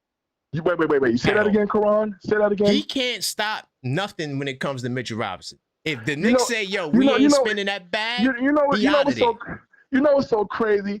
Oh, so we so forget about the Kobe Jelly Bean Bryant, how the Mamba mentality. Kobe said who he wanted, when he wanted, why he wanted. LeBron did the same thing. But all of a sudden, because Brunson didn't win one yet, he don't have that type of pull? No. What is the difference? I'm saying, no. Look, Brunson should have that. I got a video on the channel. It's called Brunson Holds No Weight. He should. You tripping. I got a video. No, I do. You tripping. Go you watch better it. take that video down, Karan. Take that video It's down. It's a members only video. Anyway. Go ahead. The reason why I say he holds no weight is not because he's not great. It's because he's Mr. Miyagi. He wants to be the team guy. So he's down with whatever the team says. He's a team guy. That's the wrong narrative about Brunson. That's the wrong narrative. All right. Listen. Brunson, Trey just said it. Brunson knows what it takes to win in the NBA. He asks for the players that are here. These players were up for grabs during the All-Star break for Giannis. Mitchell name was brought up, and Anunoby name, Mikal name, Deuce name, Cat name, all their names were brought up. You think it's a coincidence why none of them left, Karan? You say I'm about to throw this phone. You tell me right now. No. Well, remember Errol Marsh came on, and I'm starting to believe his source when he said the source said that they could have traded for Giannis last summer, but they didn't want to trade OG. Thank you. I'm beginning to believe that. Thank you. But I don't think I'm not saying it was because of Brunson. Like Brunson said, don't trade him. No. Brunson. See what you do with your star, your franchise player. You go to them and you ask them, what do you see about this team? You have to go to them because that's the cornerstone. They do. All right, so look, Brunson spoke about this. You know that, right? He spoke about this. He says, yeah, they do come to me, but I'm not a part of no decision making. That's what Brunson said. No. See, but that's gamesmanship. He said he's not. He gave his 2 cents, but his 2 cents is like $10 million. His 2 cents is like $10 million. Okay, yo, Ty, if we do the Greek salad, you know your man Mitch is out of here, right? You know that, right? That's not very true, Karan. So how are they gonna bring Mitch and the Greek salad? I need you to explain that. Because you gotta get rid of Mikal and Hart, or Mikal and Deuce and Hart. That's the only part that Brunson gonna have. Ty. That isn't enough money. Do the math. No, remember, that is enough. Okay, look. So really quickly, right? Because you know why, Ty? I'm glad we're talking about this because other people are listening, and they may not understand it. So it's good that we're having this conversation. So listen, the minute you trade for Giannis, you're going to be hard cat at the second. For 1 year, Karan. Tell everybody for 1 year. For 1 year, Karan. No, but listen, here's the point, Ty. If you trade multiple players for Giannis, Hart, Bridges, who said Hart, Bridges, and Deuce. Yes. You're now going to have 7 players on your team. You only will have $16 million. Pause. Keep your point right there. Keep your point. Yes. Now, you said only 7 players. We got so 7, 8, 9, 10. 10 is because we have 3 draft picks in this upcoming draft. That's 10 players right there. Then you have but you're forgetting it, Ty. You got $16 million to sign 7 players. But you're talking about kids that's coming out of college. There's 3 that's coming out of college. So you're going to have a team of rookies. That's what you're trying to tell me. You're going to replace. What do you think Golden State and Steve Curry and them were doing? Okay. So basically, you're going to have no bench and just a straight starting lineup. Why are they not? So you telling me Hart, Deuce, Karan, you're losing Hart, Deuce, and Mikal Bridges. Karan, so you're telling me Mo Diawara Shaman is not going to be there. No. You may not keep Mo D because if Boston goes to Mo D and say, "Look, we'll give you $10 million a year," you're not going to be able to match that. Boston got too scared. Boston got too scared. If Brooklyn goes to Mo Diawara and say, "We're going to give you 10," listen. If Brooklyn goes to Mo Diawara and say, we'll give you $10 million, he's out of there. You don't have enough money. What is Mo Diawara's contract, Karan? What is Mo Diawara's contract right now? He's a free agent. What I'm saying to you is this. You're going to be hard cap. You can't spend no more than $16 million to sign 7 players. Let me tell you why this is false right now, your narrative right now. And I'm going to get off of here. I'm not false. This is the rule. No, Don't be mad at me. Be mad at the rule. Fam, I'm about to give you a hug. I got you. I'm about to give you a hug right now. Watch this. All right. When you get Giannis, yes, you got to bring Thanos over here and probably his other brother. That's 2 players, 3 players. Mm-hmm. So if you're talking about the squad, Thanos and his brothers, they don't play with their brother for $1 million. They don't care. No, the minimum is $2 million. $2 million. That's my point. So we got $17 million. We're going to have money left because every team has to have money left over. Leon Rose already proved to us that he knows how to work the numbers. There's no reason for this type of buzz for Giannis for the last couple of years to New York if it's not going to happen, Karan. Where there's smoke, there's fire. Isn't that all I'm saying? No, it can happen, but Mitch is not going to be here. That's all I'm trying to tell you. Is you got to pick your poison. Fam. So you want Greek salad or Mitch is out of here? Let's say this. And I'm with Tugboat on this. Mitch ain't going to Boston then. I'm going to stand down. I'm going to put it down. How you going to tell me he ain't going to go? Because he's not going to go to Boston because Boston's not going to offer him that type of money. You don't know that. You don't know that. I know they're not. You know why? Because they don't like us. But they rather take him for, like you said, $3 million extra. We'll pull him from you. Mitch no, it's not $3 million at that point. Once you do the Greek salad trade, you don't have an offer for Mitch. It's over. No. He's gone. No, that's not that. Karan, you still. Why do you think that we have to trade Mitchell for Giannis? We don't. No, you're missing with Ty. You're missing it. You're going to be hard capped. $16 million. We did the math. If you do Hart, Deuce, and Bridges, look, if you do Hart, Deuce, and Bridges, that's the same amount of money. It's going to be the same $16 million. That's all you're going to have. You can't go over that amount. It's like football. You can't because of the apron politics, the rules. They did that to restrict us. So in the other top teams. This is beautiful because that's for 1 year.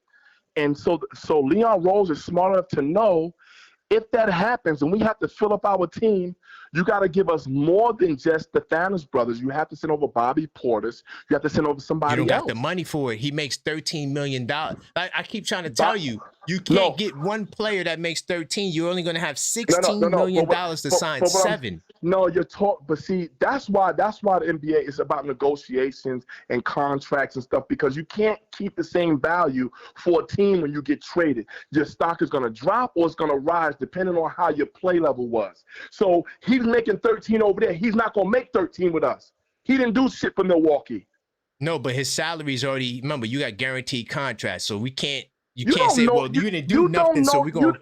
You don't know if Bobby Portis or them players over there is not up with not free agents or whatever the case, or it's their last year and they only making like $5 million off of whatever their contract agreement is. Portis is in the 13. Hold on, I'm gonna go to them right now. I think Portis is in the $13 million.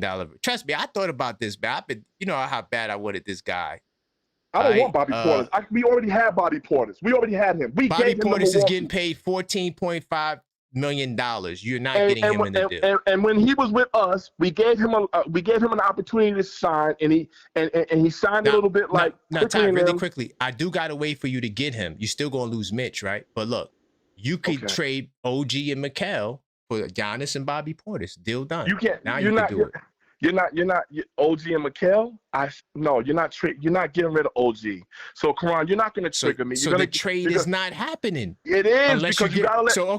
So Towns and Mikal go. You gotta let Josh Hart go. No, Josh Hart don't make enough money. Yes, he does. Enough. He only makes $20 million. He doesn't make a lot of money. He does not.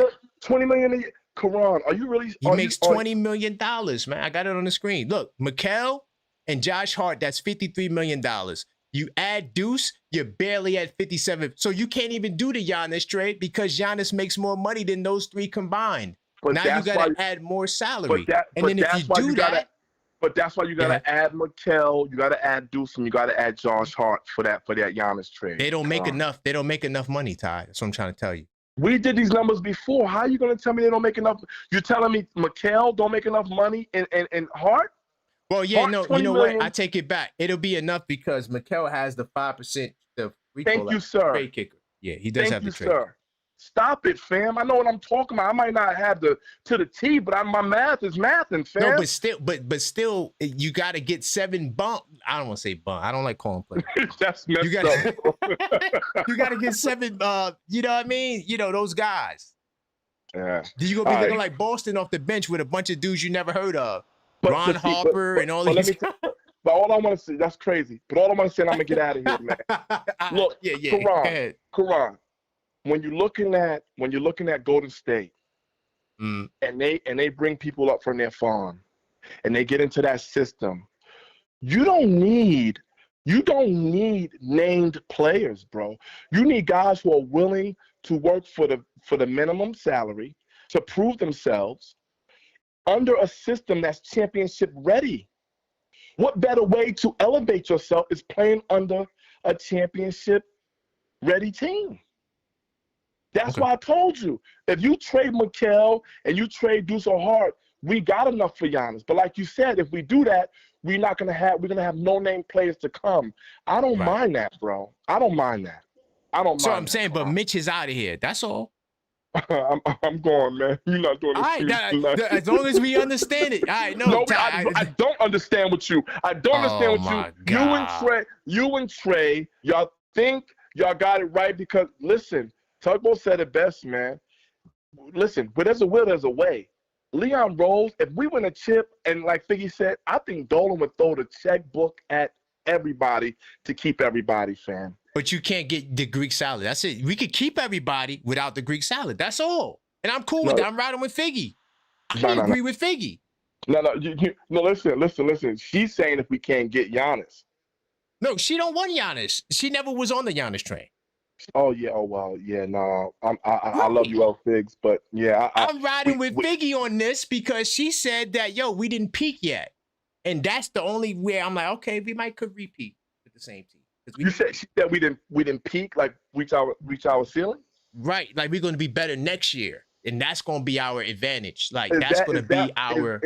Is that winning a chip this year or not winning a chip this year? I ain't gonna lie, yo, Ty. If you don't win, Greek salad, we gonna get some Greek salad. Listen, come on, I'm out of here. But come on, I'm out of here. But look, come on. Yo, we gotta go, Ty. I appreciate your support, but we gotta go, man. Come on. So Figgy said keep Vicky out. Hold on. Listen, L Figs, now we all good. But look, watch this. If the Knicks win a chip, we did peak, bro. We just gonna continue to peak, man. I'm saying, yeah, right. That's why I agree with Figgy. Let's keep it. Let's sign Mitch and keep everybody. Forget the Greek salad. Come back with the same team. I'm not forgetting the Greek salad, man. Teams are doubling up next year. No, all right, man, Ty. All right, we just gonna agree to disagree. Big Ty, salute, Ty. All right. Yeah. Oh man, listen. I'm sorry. I know that call was long, but we had to have an intervention because if we didn't, he would be calling back all night. And listen, when he sends in the call back, he's doubling up on callbacks. He ain't just sending $5. I'm just letting y'all know that. I'm just, y'all don't see it because he's part of the Cashapp crew. So that's why I let him rock for a little bit. But you gotta let him work it out. What's good, Rock? It sounds like a mutiny over there, man. Yo, I had to let Ty work it out, man, because he wasn't understanding that if we trade for the Greek salad, you can't bring Mitch back. He doesn't understand that. Well, I'm kind of riding with Ty. Exactly why you think we can't bring Mitch back? Because he's gonna want more, right? No, it's because you're gonna be hard capped.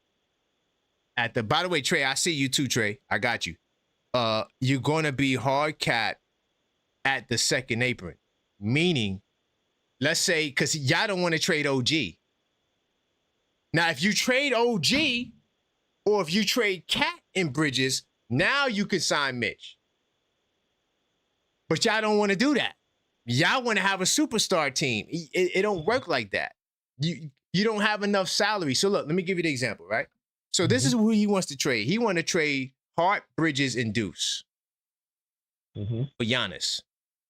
Once you do the deal, you're going to be hard capped. You're only going to have $16 million to sign 7 players. And you have to sign 7 players. And that's 2.2 is the cap hit. So if you do 7 times 2.2, I don't think you have enough money. But let's say you get some rookies because the rookie minimum is 1. But now that's your bench. You're going to have a Boston Celtic bench next year. You're not going to have a bench. And no, you're not going to have Mitch because you can't sign Mitch to $16 million because you won't be able to sign a team. Your hard cap, you can't go over that number. There's no flexibility. It's not about Dolan not spending the money. It's about once you get hard cap, like football, there's only a certain amount of money you can spend. They changed the game up to prevent us because back in the day, this was back in the day, you just paid a crazy luxury tax. You could do whatever trade you want. But those days are over. Right. So that's why you can't sign Mitch, and that's what he's not understanding. I'm trying to explain it. I put it on the screen. That $16 million is a fixed amount. Because how the apron rule works is this. Once you do a move that you're restricted by that apron, by that following apron, you can't enter that. Perfect example. Let me give you another example, right? We talk about Boston Celtics. They got a $15 million exception. They got about $22 million in first apron space. They got 14 players under that, like half of them got team options. So they literally could sign Mitchell Robinson, no problem. And then keep like the other, 6 options and have a team and keep pushing forward, right? The minute they do that, they can't go beyond that $21 million cap. They can't enter it. It's a hard cap. That's how it works. I'm sorry to break the news to y'all, but I told y'all this months ago. I got an unfiltered thought. You got to choose between Greek salad and Mitch. Can't get both. Now, you could get both if you say, well, I'll trade Towns and Bridges. You may be able to sign Mitch. No, or I'd OG. And yeah. I'm coming from a different angle because I want to win the championship this year and 2 more after. Okay. So are you going to say bye-bye to Mitch? I'm willing to say, no, I want to say bye-bye to Mitch because, first of all, he ain't going. I agree. He's not going to Boston. Nobody want to go to Boston. People in Boston don't want to go to Boston, man. Okay. We know it's an arms race right now because of what we're going to be doing to our conference. People in our conference are going to look for centers. Word around the water cooler is Atlanta got their eye on Hartenstein. So I think they're going to grab him up. And I don't know if they got enough money, though. They're going to make enough money. Look what we did to them. They're going to make enough money. They got to sell people. They got to sell people. And Boston, I think they're still going to be without a center. Nobody want to go to Boston. It's an S show over there because the 2 stars don't even get along, and it's not an attractive city to be. But let me tell you this. To me, what's important is going to keep us afloat. I think our core should be Greek salad, Towns, Brunson, and Mitch. I'm willing to part with OG, man. Ooh. 10 seconds. And reason I'm willing, reason is because OG provides post scoring and good shooting from outside. I say we keep we fortify our front line, which is Cat, Mitch, and the Greek salad, and then we leave an elite guard, the captain, and then populate the rest of our staff with young guys. Okay. All right. I hear you, man. I hear you. I don't know if I don't think it's gonna be possible unless you really when you saying young guys, you talking about like picks and free agents like 2 million, 2.2s and first, second round picks. Let me tell you how it's gonna work, Ron. I'll tell you we how we do it: long, athletic, defensive minded. And I'm encouraged with the shooting development because you remember how Josh was clanging bricks. So somebody on that coaching staff is a shooting coach because he helped Josh. Right. So in your example, you're getting rid of Bridges and OG. You'll keep Josh. Yeah, I like to keep Josh. All right, Rock, man. I appreciate you, brother. Big time salute. All right. Get my man Trey in the building. Trey was triggered. Oh, Lord. Oh, boy. When you say people names, oh, boy, they get triggered. What's good, Trey? Yo, oh, boy. What's good? Yo. All right, hold on. I wrote it down in my notes. Shout out to my boy Ty. Shout out to my boy Ty. And shout out to baby girl. Her name is L Figgy. Her name is not Vicky. She been killing. That's what I'm trying to tell you, but you was cooking. Yeah, nah, she hates me, man. I feel so bad. She hates me. I gotta make it up. Send me her Cash App. But yo, look. All right, so first of all, Ty, what you don't understand is, like, we on the same team. And I understand Ty now, bro. I finally understand him. What he's trying to say is, I don't give a damn. He's like, I don't want to hear about contracts and two-way play. A 10-day contract. I don't want to hear about that. Make it happen. Damn it. That's what he's trying to say. What we trying to say is, yo, bro, that's what we trying to do. But there's a 14-person stipulation. There's a hard cap pause. Then we can't just get rid of this person because Bobby Portis makes 14 mil. So we don't have it after. So that's what but he act like we like trying to like mess up the situation. Nah, yo, bro. Nah, we trying to like, all right, point number 2. Yo, bro, we don't even know what we got to do yet. As of right now, we don't have to do nothing but keep kicking ass. You know what I'm saying? Exactly. That's what we have to do right now. Bingo. As of right now, that's all we have to do. And what we trying to say is, if things don't go right, everybody's shooting at us. Yo, they trying to give Mitch $50 million that we can't give him. They trying to like backdoor, like yo, Bridges, yo, OG, when your contract over? Oh, yo, McBride, what happened? You want the bag? Bingo. Sham it. They gonna try right to now. Right. Sham it right. Watch Sham it. Sham it. Mm-hmm. The same thing that they did. Hold on, bro. I'm not done.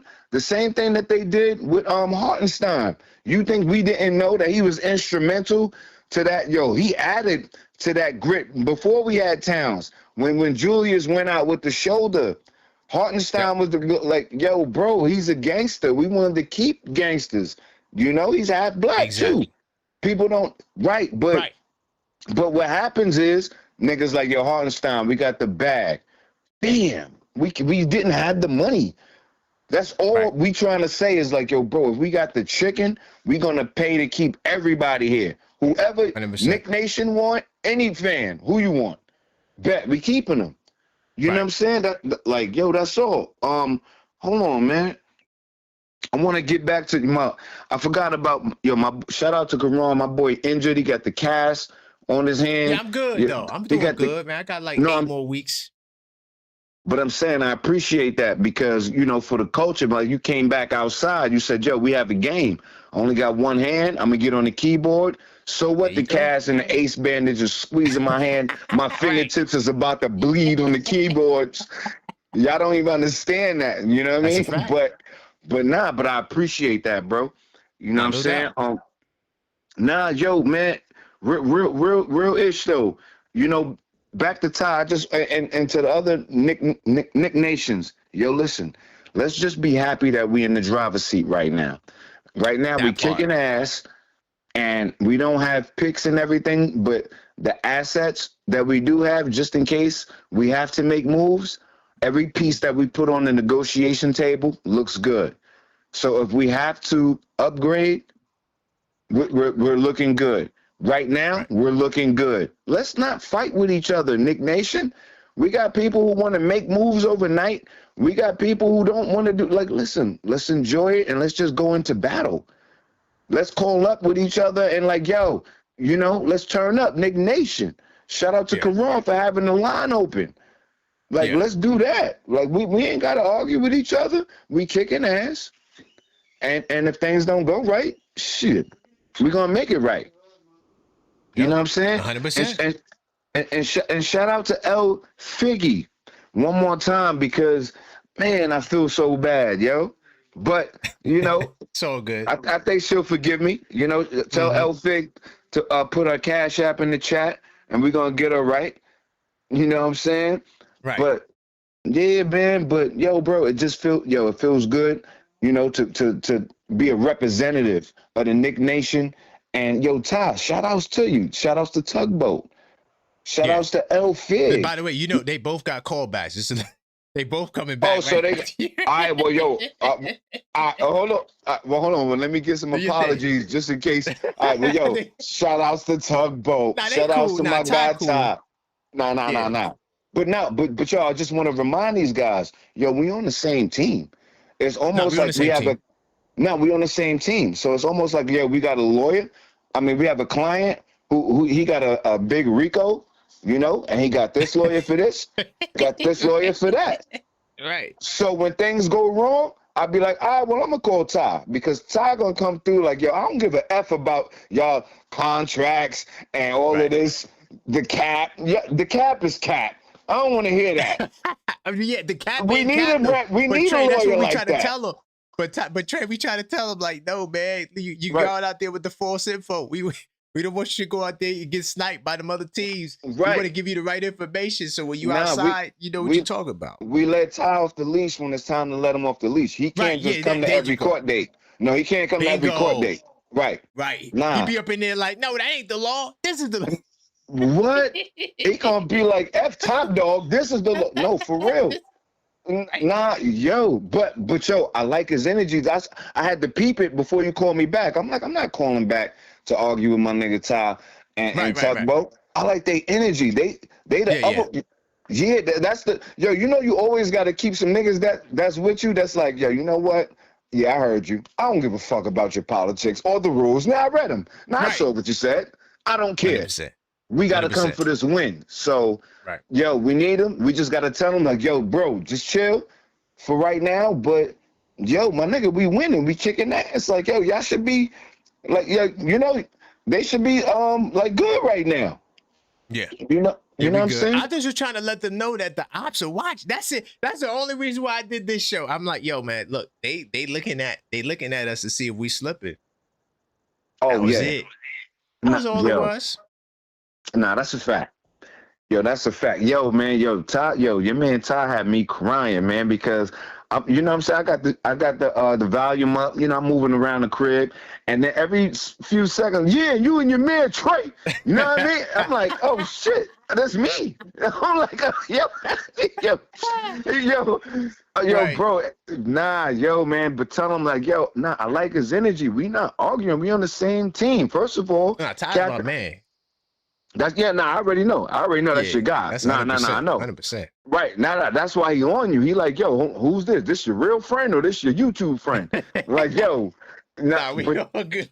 But look, so tell Ty that's how we gonna do it. Boom. I already see the layout.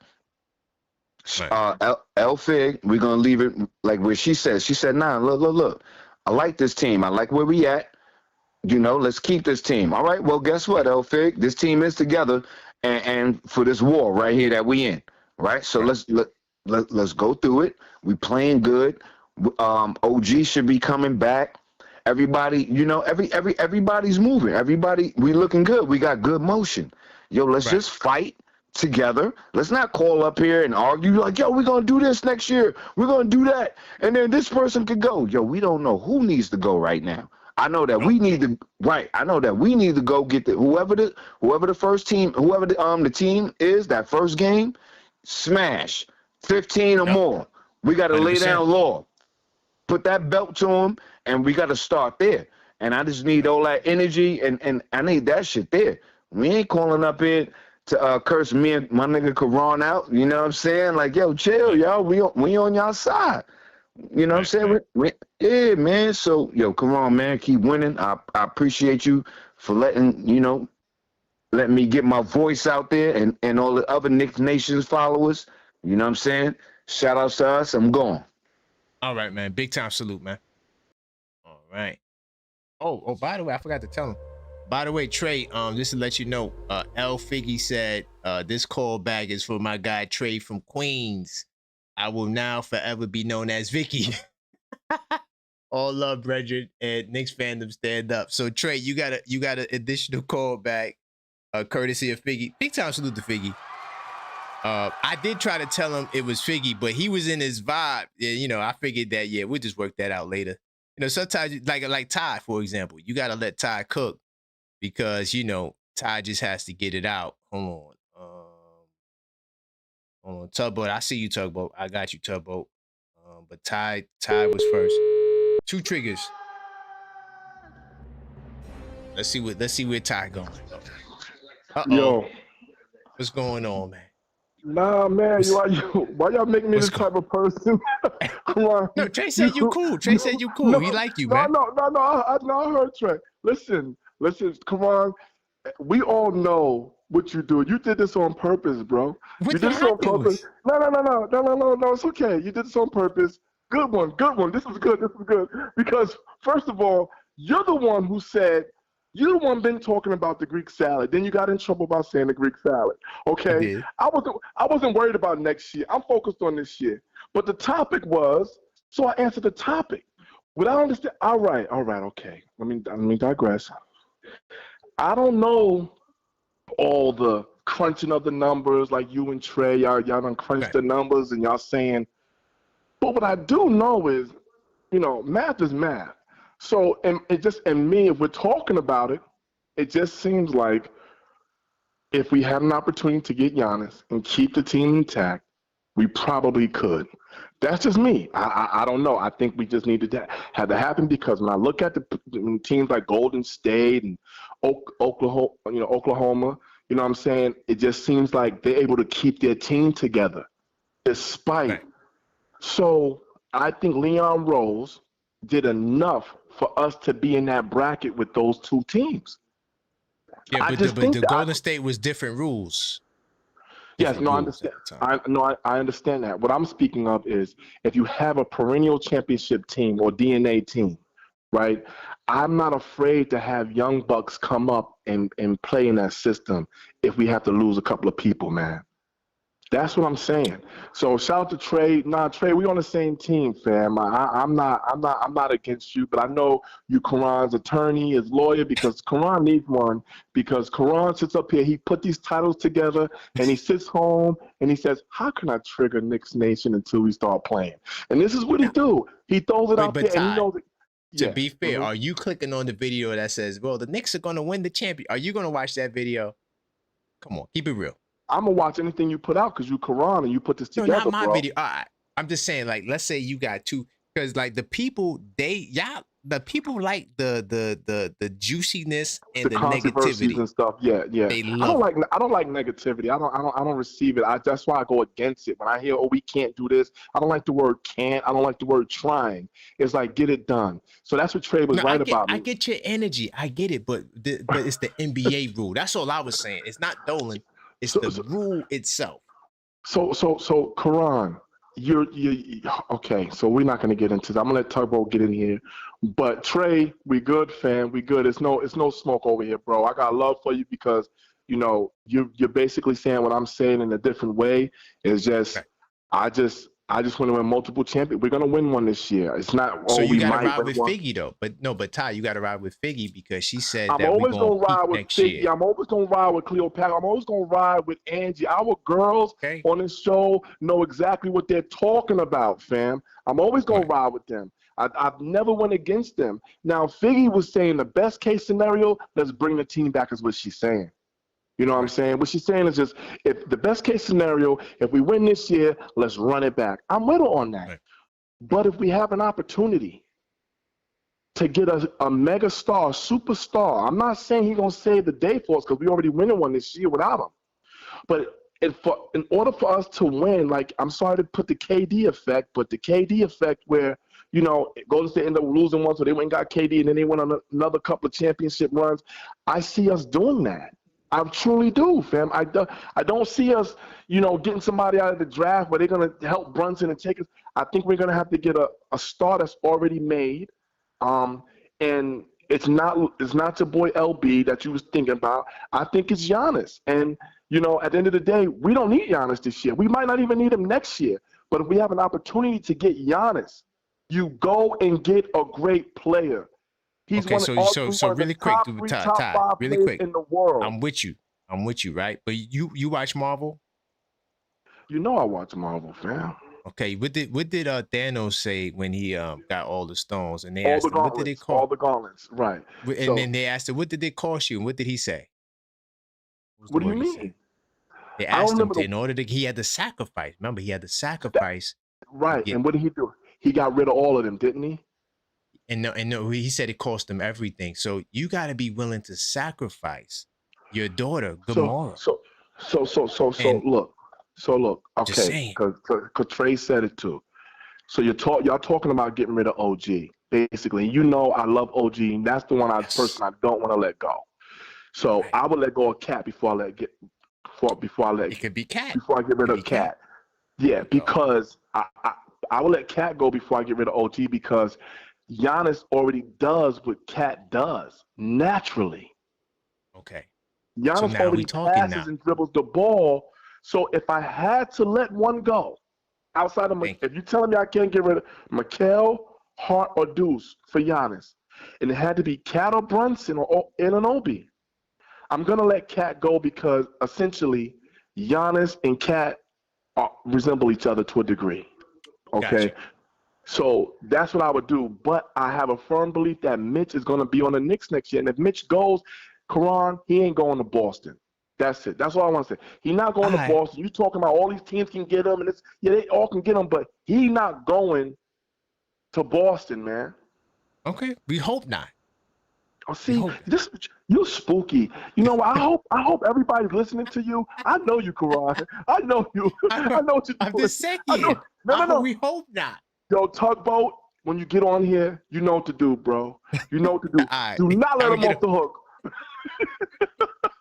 All right, salute to you, Trey. Salute to you, bro. No doubt. It's all love here, man. We'll be back tomorrow, man. We got 2 shows. We got the members only. Well, it might be 3, but we'll see. All right, fam. All right. Big time salute. All right. If you see what, because, yo, man, hold on. If you see what Tugboat got to say. Hopefully, Tugboat understands where we coming from. Let's see. And by the way, I agree with Figgy. Ty call you spooky, bro. I don't know why he called me spooky. I'm just saying, man, it's simple, man. If a job hires you and it just so happens to be your former employer's competitor, are you going to be like, nah, I'm not going to take that job? And they paying me more? Right. That's all I'm saying. Right. I'm not saying I want him to go there or nothing like that. I'm just, A lot happened between when I bought my car back and when we're discussing it now. Because at first, when you were doing the Jalen Brunson talk of like him not being the voice of the team, I was like, yo, what are you talking about? But now that he's the voice of the team. I'm just saying, like, I don't believe that he's gonna stop somebody getting traded, or I don't think he holds weight like that. I'm sorry. That's just my opinion. You think Nova Knicks was just like coincidence? No, you know what I think happened, right? When he jumped for joy at Villanova, he had no idea the Hart trade was going down. Right, for sure. That was the first one, and that was the first one, right? Right. Then when it was time to get Dante, maybe they recruited him, maybe not. But the truth is, they offered him the most amount of money. If any other team would have said, "Yo, Dante, we got $20 million," you think he coming to the Knicks? And then we got Mikal. Right. Like, now, you just think like the Nova Knicks was just by coincidence and not by any influence by Jalen Brunson. So now, no, I'm not saying that he had nothing to do with it. What I'm saying is he wasn't in the office like, yo, man, I need you to go get my guys. Because if that's the case, Ryan Arco-Diacono is they mans in them. Why isn't he on the team? No. I mean, but that was awesome. Yeah, so all of that. It was like, yo, I'm just saying. Why was Ryan Arco on the team? He was on the team because he made the team. Right. But, like, what contributions did he have on the team? Why did he stay on the team? Because it was Brunson's boy. He didn't stay on the team. Like, he stayed on the team because they didn't have nobody else to get. Right. Then once they got better people, he was out of there. And then you talk about they let go of Dante, the best man. His groomsman. He wasn't the best man, but he was a groomsman. Said, the groomsman, excuse me. Groomsman. And like what Ty said, he was part of a package deal. And the other part is when he went over there to the other team, did he finish the season? To my Dante? Yeah. Isn't he out right now? Oh yeah, but he's out in the playoffs. He had you don't think Casey Anthony saw that? You don't think our great doctors saw that ahead of time? I think Nah, you know, stuff like that could happen. You know, you could do your calf because, you know, you could get a bum calf. And then remember, he's in the playoffs, so now you playing on it. And then it turns into an Achilles, unfortunately. It's always a risk if you, you know, playing hurt. I don't think KC would have put him in that position. You know, similar to what Orlando did with Franz. They didn't put him in that position. We're not Orlando. I don't even know what that comparison was made for. No, I'm saying because he had a cap. Remember, Franz had the cap, but they didn't play him. That's all. Oh, okay. But yeah, no, I mean, just as far as like, I feel what Trey's saying. I feel what you're saying. I feel what everybody's saying. But truth be told, and shout out Truth Be Told, because he makes a lot of great comments. But truth be told, nobody knows Leon Rose's next move. Nobody knew about OG. Nobody knew about Brunson. Nobody knew why we took the pay for Brunson. Nobody understood why Brunson was able to take that huge pay cut. Nobody understood why we got Cat. I mean, shout out to CP. CP called it early, but even then, the McHale trade and the picks, nobody saw that. Nobody saw it. Even Brunson didn't see Josh Hart. Nobody understood why we held on to Randall so long. Nobody knows Leon's next move. Nobody understood why we got Mike Brown as a coach. So when we try to play this 2K GM game, we don't know. In Leon, we trust. So we can play fantasy league all we want, but Leon is making so many moves that nobody's projected or foreseen. Okay. Am I lying? No, you're right. And he might do the same thing this summer. That's what I'm saying. So we're all talking Giannis, and next thing you know, we end up with Jokic. You never know with this guy. No, I'm not. I mean, I'm not saying that factually. I'm just saying figuratively. We all think Giannis, and then we end up with Jokic, and it's like, okay, that works too.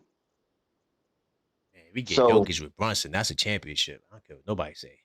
It's a championship this year, brother. It's a championship. I'm just saying. I agree. I'm just saying. You do that. That's a guaranteed ring. I've been trying to speak that in fruition for a minute, so that's where I'm at. But it's just as far as Leon, and Leon we trust, man. It's just, we play 2K, we play fantasy GMs, but I guarantee you, Leon Rose has hit nobody's bingo card on any of the moves he's made. None, not one. Right. So we just got to sit back and relax and let this man cook. Because do you understand why I did the show? Do you understand why I did the show, though? I didn't do the show to question Leon. I did the show because I don't trust the damn Celtics. And they're going to be swooping and looking, I think that could be a possibility if the market shrinks for Mitchell. You don't think Leon... That's what I'm saying. Like, I feel like y'all asleep on Leon. That's why I've been trying to, tell y'all, yo, if there's anybody not to talk down on, it's Leon Rose. And then y'all were like, no, he's in my hot seat. Leon can get it too. All this other nonsense. Well, to be real, I'm the only one that really said that. Nobody. Maybe there's a couple of people that said it, but I didn't believe them. No, you weren't. We can go to Discord. We can go and pass live chats. No, you weren't. There was a lot of people that's co-signing that nonsense of Leon can go too if we don't win a chip this year. See, I never said that. But that's what I'm saying. My point. Yeah, I was never saying. I know that wasn't your point. My apologies. Yeah. I wasn't trying to put that on you, but I was just saying Leon was in a lot of people's hot seat for various reasons. And I just never understood that because I'm like, he don't never move the way y'all want him to move. And the team has been accelerating since he's got here. But, damn, I lost my point. You were saying that Leon, we don't know what he's going to do. Yeah, for sure. No, just as far, I don't know, man. The Knicks are in good hands. So we can play, I repeat myself 1,000 times, but yeah, we can play a fantasy draft all we want, but what are we doing? I'm not dealing with fantasy draft. I'm dealing with reality. You do that Greek trade, Mitch is out of here. That's a fact. Unless you're trading a whole lot of starters, and I don't think they're going to trade a whole lot of starters. You do that Greek trade, he's out of here. I'm just letting you know. Just remember, I said it first. If the Greek trade happens, that's if it happens. It may not happen. I don't know. Could Did be you LeBron, see like you said. Jalen Brunson taking $100+ million losses to maintain on a team? But do you understand the repercussions of what the Greek trade means? Because did you now see you have us trading Julius Randle and Dante DiVincenzo for the future Jokic? So you trying to tell me that Mitchell Robinson gonna sign for $2 million so we could build a team and get the other guys for $2 million because that's what it's gonna take to fill the roster? That what you trying to tell me? He gonna sign for $5 million to take that pay cut just to remain with the Knicks. What I'm telling you, KP, is we don't know what Leon has up his sleeve. That's what I'm trying to tell you. Okay. You've called a lot of stats out per game. You have yet in your career to call out anything that Leon Rose has done. Is that fact or not?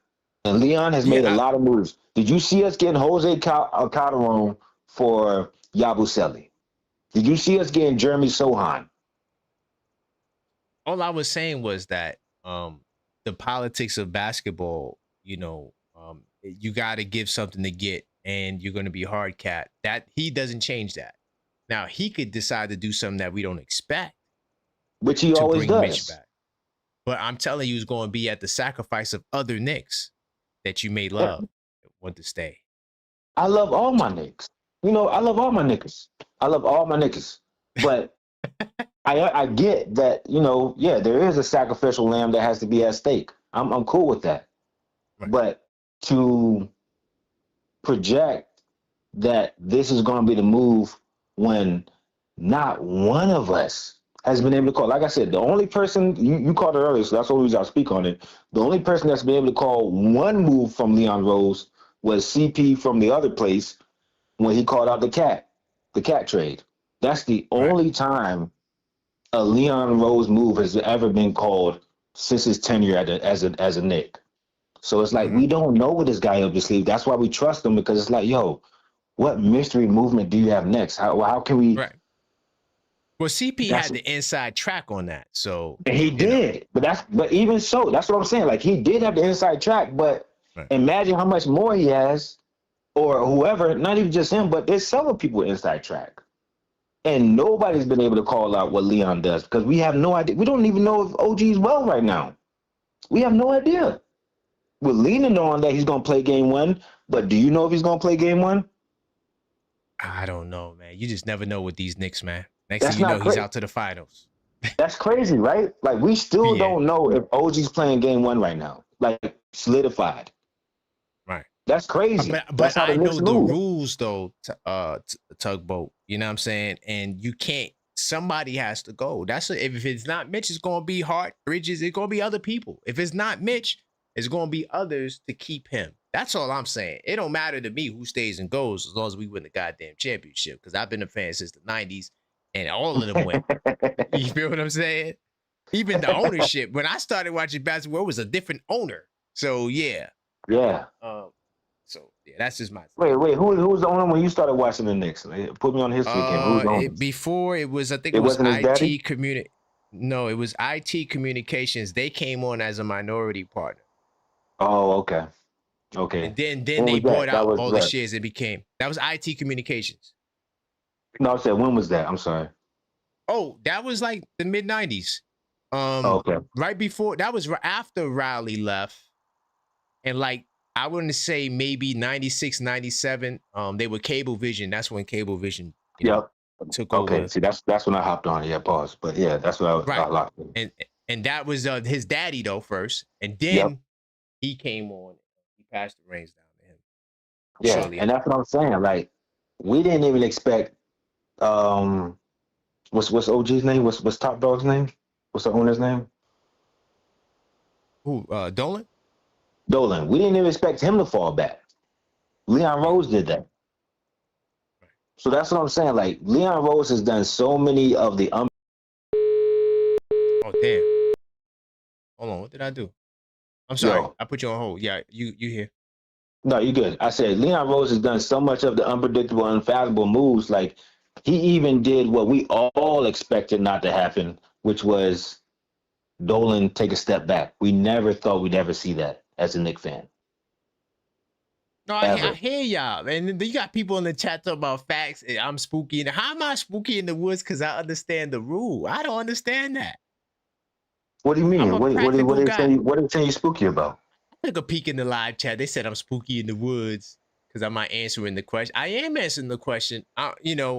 If you get the Greek salad, you're not going to be able to, no, they talking about tricks. Let me get out of the damn live chat. Wait, I do not read the live chat while I'm on live because they be going crazy. But all I'm saying is there's rules. That's it. And he can't defy the rules, but he could bend around them.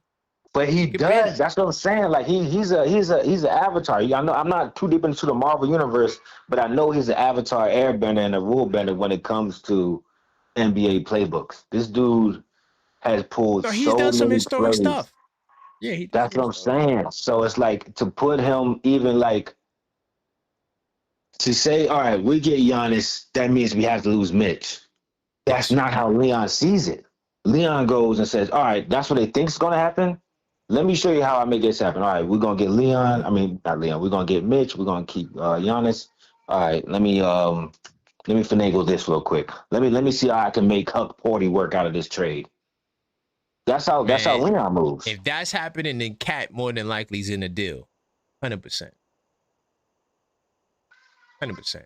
If he keeps Mitch, Cat is in the deal. 100%. But no doubts in my mind. And my former why do you say that though? Like why? I mean, just as far as now you're going to free up. You free up $20-something million to sign Mitch, and build a team out. Because that's what y'all not factoring in. You gotta build a team out. You can't give all the money to one guy. You have to be able to build a team. You only have $16 million to play with. That's it. Because that was kind of my pushback on my brother Trey. Like he said, we all Knicks fans. We all in this together, so I'm all with it. But it's like you guys are trying to be logical about a situation that we've seen for 5 years, and none of us have been able to call this out. No, my goal is not to call it out. I'm saying, since how long has Leon been here? It's going on 6 years now. Which Leon move did you see coming? None of them, but I'm going to say that it was within the rule book, and we're saying that we understand the rules. So he can't bend the rule. The $16 million is the $16 million. You can't take back more salary than you send out. That's another restriction. So you're limited on the amount of moves or what type of moves you can do by NBA rules, not by my rules, not by my limited imagination. So he's going to work within the rules, but he is Thanos. He's going to sacrifice your favorite Knick. Your favorite Knick has to go. It's like y'all want to trade for Giannis, but y'all don't want to trade nobody. Yeah, we're going to keep Towns, OG, and Bridges, and we're just going to get Giannis. We want Giannis. Giannis is cool, but we need championships. So that's what Leon is looking at. Yeah, we want Giannis. That's cool, but we need championships. Yes, we want Dante DiVincenzo. Cool, but we need championships. And I had to crunch the numbers real quick. 6 years, bro, that's 2,190 days of not knowing what our president of the organization is going to do. Like, that's over 2,000 days that nobody knows what this guy is doing. So that means that you don't know if he's going to keep Mitch too, right? That goes always. That's what I'm saying. Okay, as long as Mitch not being here is a possibility, we good. That's all I'm trying to say is a possibility. I want him to get paid.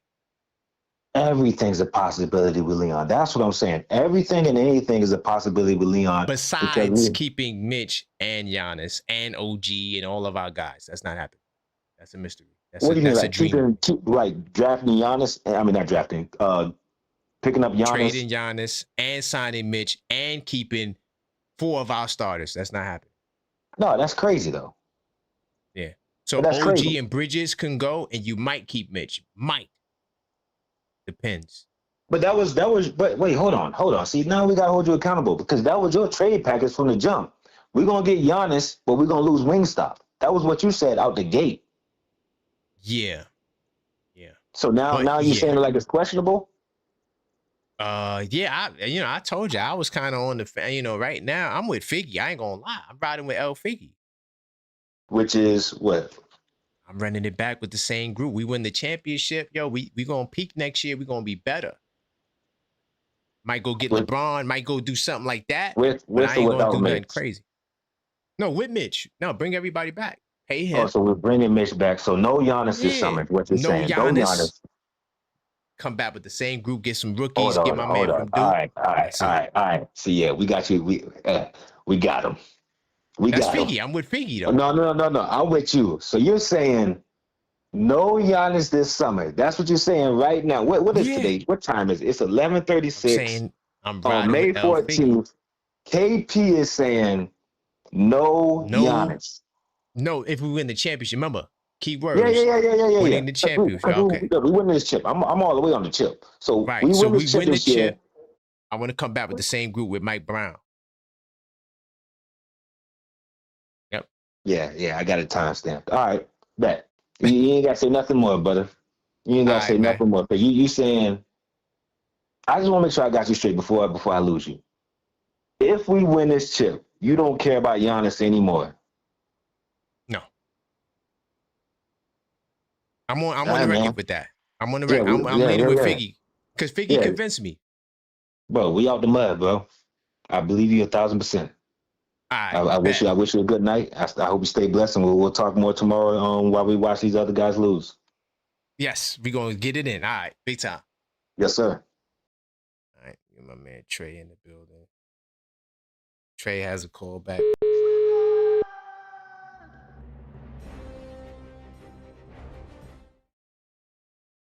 What's good, Trey? Yo, what's happening, Nick Nation? Yeah. You said you had a positive trigger. What's up? I had you know what? Damn, I wrote it in my notes. Let's go back to it. All right, bet. We are the Avengers. Let's start there, you know? We got mad lawyers for different stuff. We got L Fig. You know, she sets up how we're gonna approach the game. You know what I'm saying? Like this is what we're gonna do. You already know we got Tugboat for just in case we gotta just go gangster, then we go get our guys. You know what I'm saying? Remember, bro, like we super lit, like we blessed right now as Knicks fans. Like we never like in the playoffs be chilling and like, yo, we in the playoffs. We're never like in the playoffs. We always got something else going on. Nate Robinson at the, and this, but it's been a lot. Yo, right now we winning. And I want people when they call up the objective fan, like I want that energy up. Like, you know what I'm saying? I want niggas calling up like, yo, come on, man, good looking. You know the vibes. I'm over here on Dykeman, or like let us know where you at. Like turn up with us. Right. You know what I'm saying? Word, but bro. they want us to say, yeah, we're gonna get Giannis, Mitch, and keep OG with Towns and Bridges. We're gonna have a squad next. That's what they want me to say. I'm not saying that. It's not possible. All right, well, that's all I'm trying to say. All right, well, yo, look, this is what we're gonna do. As of right now, we just gonna go into battle. If it don't work, then y'all niggas talk to me and Karan, because we already have everything written out properly. Bingo. We have it like written out, faxed. Yep. Like we have it together. Who we gonna give up? Who we gonna keep? We're good. Yep. We good. We're in the driver's seat. And niggas really can't handle us right now. So if it don't go right, you know what we're gonna do, Karan. Come on, man. Right, that's what. See, that's the P. But you gotta sacrifice, man. That's all I'm saying. Somebody has to be moved. You can't just get a 2K team. They want the 2K team. We're trying to give them reality. Okay, what I don't like about it is they making you explain it like we're not in a beautiful situation. Hello, Knicks fans. That part too. Hello, Knicks fans. We're kicking ass right now. If things don't go right, we are on the negotiation table, pause, and we get whatever we want. Everybody wants to come to New York. We made it lit again. We're back lit again. Everybody wants to hang out with us. So it's like, we get, the old niggas on the vet minimums, that can shoot threes, or we get the young niggas who want to, we lit. Right. We're back lit. As of right now, we don't need nobody. That's a beautiful thing when you're, like, if you're in your Dame Dash-ish, when you could be like, I don't need nobody. I don't have to ask nobody for no help. You got everything. Right. You know what I'm saying? We got everything. We Villanovaed up. You know what I'm saying? Come on, man. Damn, man. They don't understand. It's just a process, man. It's a process that, in order to keep these guys, all your favorite Knicks, they got to show out. Well, simple, man. Well, all of our Knicks are showing out. Right. We got your boy Bridges. He's showing out. Josh Hart is adding. Even though he's doing good. Cat, we got the point center thing going on. Mike Brown looking good. Like he's a good coach again. And, Mike Brown is looking good because, he figured out last minute, you know what? Let's do this cat, this cat point center thing going on. Right. Let's try it. Right. It's looking good. All I'm saying is Nick Nation, Karan, he got the line open. We looking good. Everybody who calls in, all I want to hear is, you see my Knicks, right? Niggas supposed to be like, Karan, like, tell me where you at. What you doing? Oh, you on Dawn? You on Don Julio? Or you feeling, what you doing? That's all. Like, we're not supposed to be calling up, fighting with each other. Like, come on, my nigga, it's up. Pause. It's lit. Right. It's up. Yeah, let's stay positive with it. I'm with you. Thank you. And guess what, Karan? The first thing that, not the first thing. Look. The best thing that we have on our advantage, if it don't go right, oh my God, next year is gonna be crazy, right? And Mike Brown right there, we're gonna keep the same head coach. We're gonna keep it together. Right now, come on. We ain't never been in this position. Like, we winning right now. Hold on. We winning by like 40, 30, 40, 20. And, if it don't go right, we can just go get whoever we want, right? Exactly. Damn, it don't feel good to be a Knicks fan? Yes. So, Karan, come on, man. My nigga Karan got a cast on. Niggas calling him. Nah, come on, bro. Call up. Let's turn up. All right. That's what I appreciate you, Trey, man. Thank you for your support, my brother. Thank you, boy. No doubt. All right. Let me see what this guy this guy Ty. This guy Ty is the triggered captain. Let's see what Ty want to say.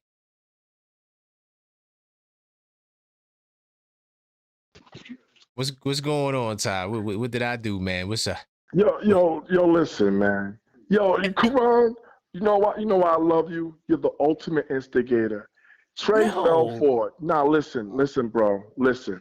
Real talk. You're the only person, you're the reason why I thought of Giannis. Let's be clear. A few weeks back, after we got rid of the Hawks, it's on your channels. That's one thing. That's the beautiful part. We got receipts. We can go back to your shows. See, out of your mouth, you said, Ty, we're going to get Giannis this year, and we're going to run it back. You was already saying Giannis. You was okay with Giannis coming. Now, because Cleo put some sense in your head, I mean, not Cleo, Figgy. Figgy, yeah. Figgy. You said, let's just run it back. But you wasn't saying that before. That's what Tugboat was getting to. That's why he put you on the record. That's why he pinned it. That's why he pinned it. Hold on. Mm-hmm. But Ty, what I'm saying, the reason why I shifted gears is because remember, my logic come on, real quick, was getting better. Right. I want to get better. So now that's what you should explain to Trey.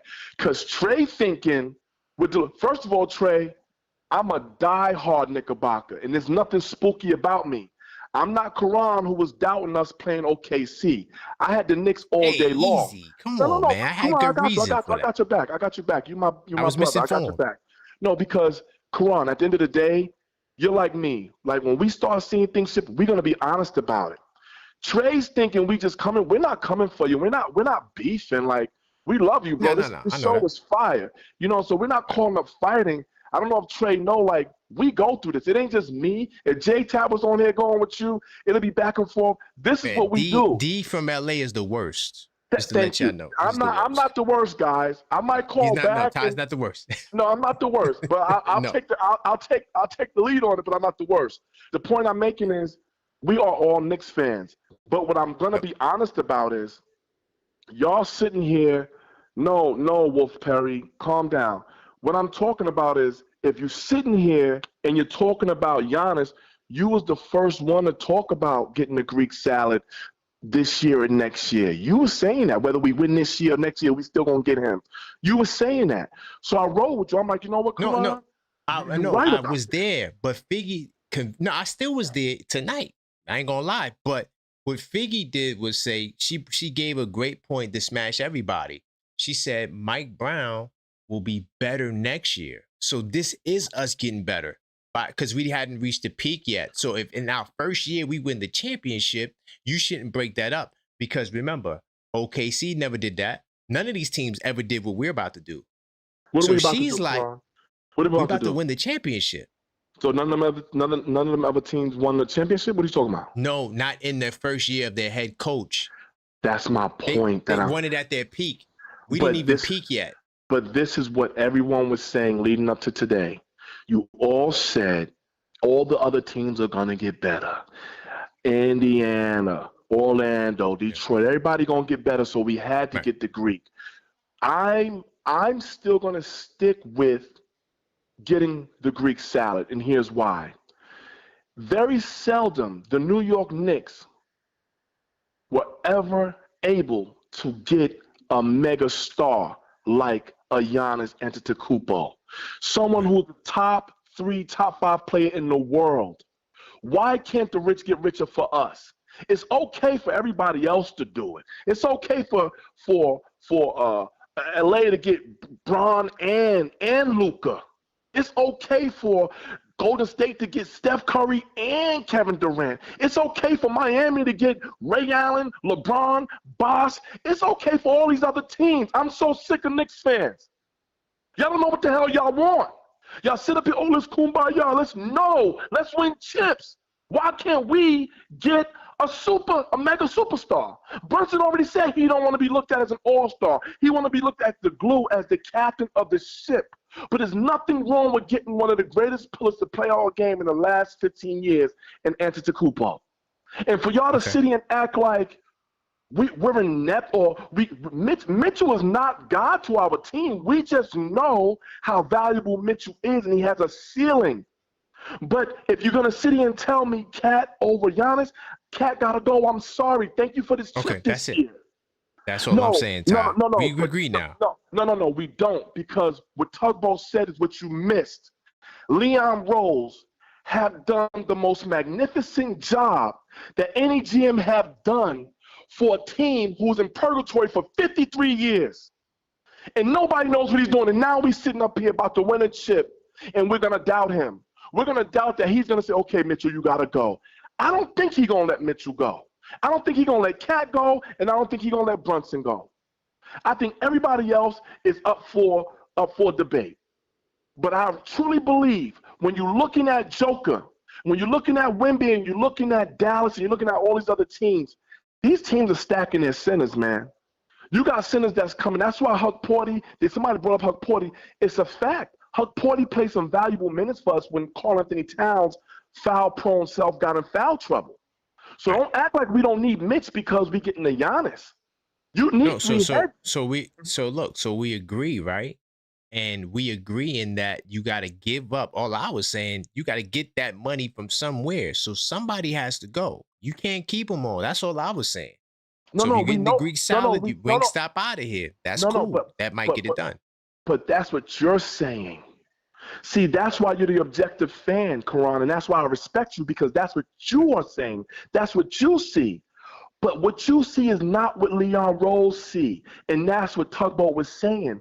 Who has depicted any of Leon Rose's moves before he made it? Nobody. No, I understand, but so I need to get the package that you think is going to get Giannis here and be compliant with NBA rules. You said to me that Mikal Bridges, Josh Hart, and Deuce McBride is not enough to get Giannis over here. You can get him. You might could get him, but you're gonna have to get a team full of nobodies. Ron Harper Jr.'s and all these. So can I say something to you, Karan? Yeah. You play basketball, and you have a genius mind, and I'm giving you respect on. You really do. Like, this is what I love, because you put these things together, and you know we're gonna clash heads, but it's all entertainment right now because we're bored. We know the bigger goal. The bigger goal, like Trey said, is all of us, just focusing on what's at hand, and that's the next round. But what I'm saying for your topic tonight is, if you have a nucleus of 7 players, the average rotation in the playoffs for a championship team is 7 players rotation, almost 9. Right. Karan, Mitch is not going to be a part of that, just to let you know. Okay. Mitch is not a part of that. So now Mitch is not a part of it if we let Hart, Bridges, and McBride go. Unless he signs for $2 million, and Mitchell Robinson's not doing that. Why would Leon Rose? Let me ask you a question. What's worth more? Mitchell gaining $15 million on top of 2, or Brunson losing $100+ million on top of $100 million? You're asking Mitchell Robinson to take $2 million when other teams will be throwing at least mid-level at him. He's going with the other team. You have to answer this question for Nick Nation. What would make Brunson okay with taking one of the largest pay cuts in NBA history? Please answer that. He's Mr. Miyagi. He's the only one to do it. Hold on, Karan. I caught you now. So now he's Mr. Miyagi. So Mr. Miyagi can't put a team together, but he's Mr. Miyagi. Mr. Miyagi can't say, I need this piece, that piece, this piece to win this fight. See, you holding on to the players. That's the problem. Like, you don't got the energy of moving on with Mitch and just getting Giannis. What I'm explaining to you is, if you said he's Mr. Miyagi, what I'm explaining to you is, Brunson took the largest pay cut in NBA history, primarily because of Leon Rose explained to him how he was going to get him that money back and then some. And you're telling me that Leon Rose won't go to Mitch and say, for the foreseeable future, this isn't a clause in your contract. You'll be taken care of on either the back end or the middle end, but we need you to run this for multiple championships, and we're going to make sure you're taken care of. You're telling me that Leon Rose can't do that? You don't think he has that much clout with Mitchell when he could have traded Mitchell earlier this year? Because the Lakers could come and say, we're giving you $18 million a year. You're going to be in LA and you're going to be a star. I'm asking you. No, he's not going to be a star in LA. I'm going to ask you. He's not. Listen, we developed Mitchell. If Mitchell was going to be a star right now, he would be a star with the Knicks because we was porous for a little while. So come on, Which team was better last year, the Knicks or the Lakers? Let me ask you: is Mitchell better than DeAndre Ayton? Yes, to me, because Ayton is just like he's just weak sometimes. But I'm talking about skill set wise, putting your back to the basket. Ayton got more skills. He got more offensive skills. Okay, so we agree on that. So what I'm explaining to you is, and I'm done. Karan, Leon Rose has a relationship with Mitchell. The Knicks organization have a relationship with Mitchell. Sometimes relationships go further than just monetary gain. If somebody tells Karan, hey, somebody close to you, like, hey, Karan, I need you to do this for me this year, but I'm going to take care of you next year, and you trust them and you know that they're good on their word, you're not going to do it for them? Not if I got his competitors paying me my actual value, and you know what? He's going to say, come over here. I'm going to go do that job. I think Hartstein hurt you with that move he did last year because you won't let that go. And you know what? There's no loyalty in basketball. That's all. But it is loyalty. It is loyalty in basketball. It truly is. No. Brunson showed you that. Brunson showed you that. Huh? Brunson and the fans.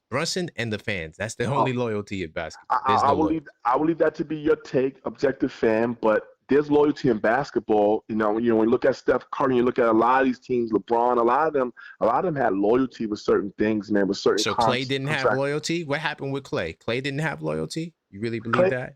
Clay Thompson? He didn't have loyalty? He had loyalty, but he was declining. No, what happened was they said, we got Brzezinski, we going to start him over you, and we not paying you what you think you're worth. So guess what I'm going to do? I'm going to go somewhere else where they're going to pay me what I think I'm worth. Karan, you know, I call you genius because you are, bro. You know, don't worry, you're going to see it later. You're going to see what I'm saying. I know, later. But I just want to say this, bro, before we get off, because, you know, we brothers, but I'm saying this to you, bro. You know good and well Klay Thompson declined. Come on, man. Come on. You know he declined, fam. But all right, I digress, man. You my guy. I can't wait for tomorrow, man. And you and Trey, salute to y'all, man. You know, the attorney and the client, you know, you got you an attorney, you know what I'm saying, against your own family. That's crazy. But it's all good, man. You know what I'm saying? We'll see you at the cookout, fam. We good. Y'all gonna think about it in the morning, man. But peace out, man. Big time. Man. All right. Well, look, y'all, man, we gonna be back in the morning time, man. Well, not the morning, but my morning, which is the afternoon. Blue and Orange Brunch Show going down tomorrow. We got the members only watch party, so I'll see you guys there. And as always, y'all, until next time, let's go. Man.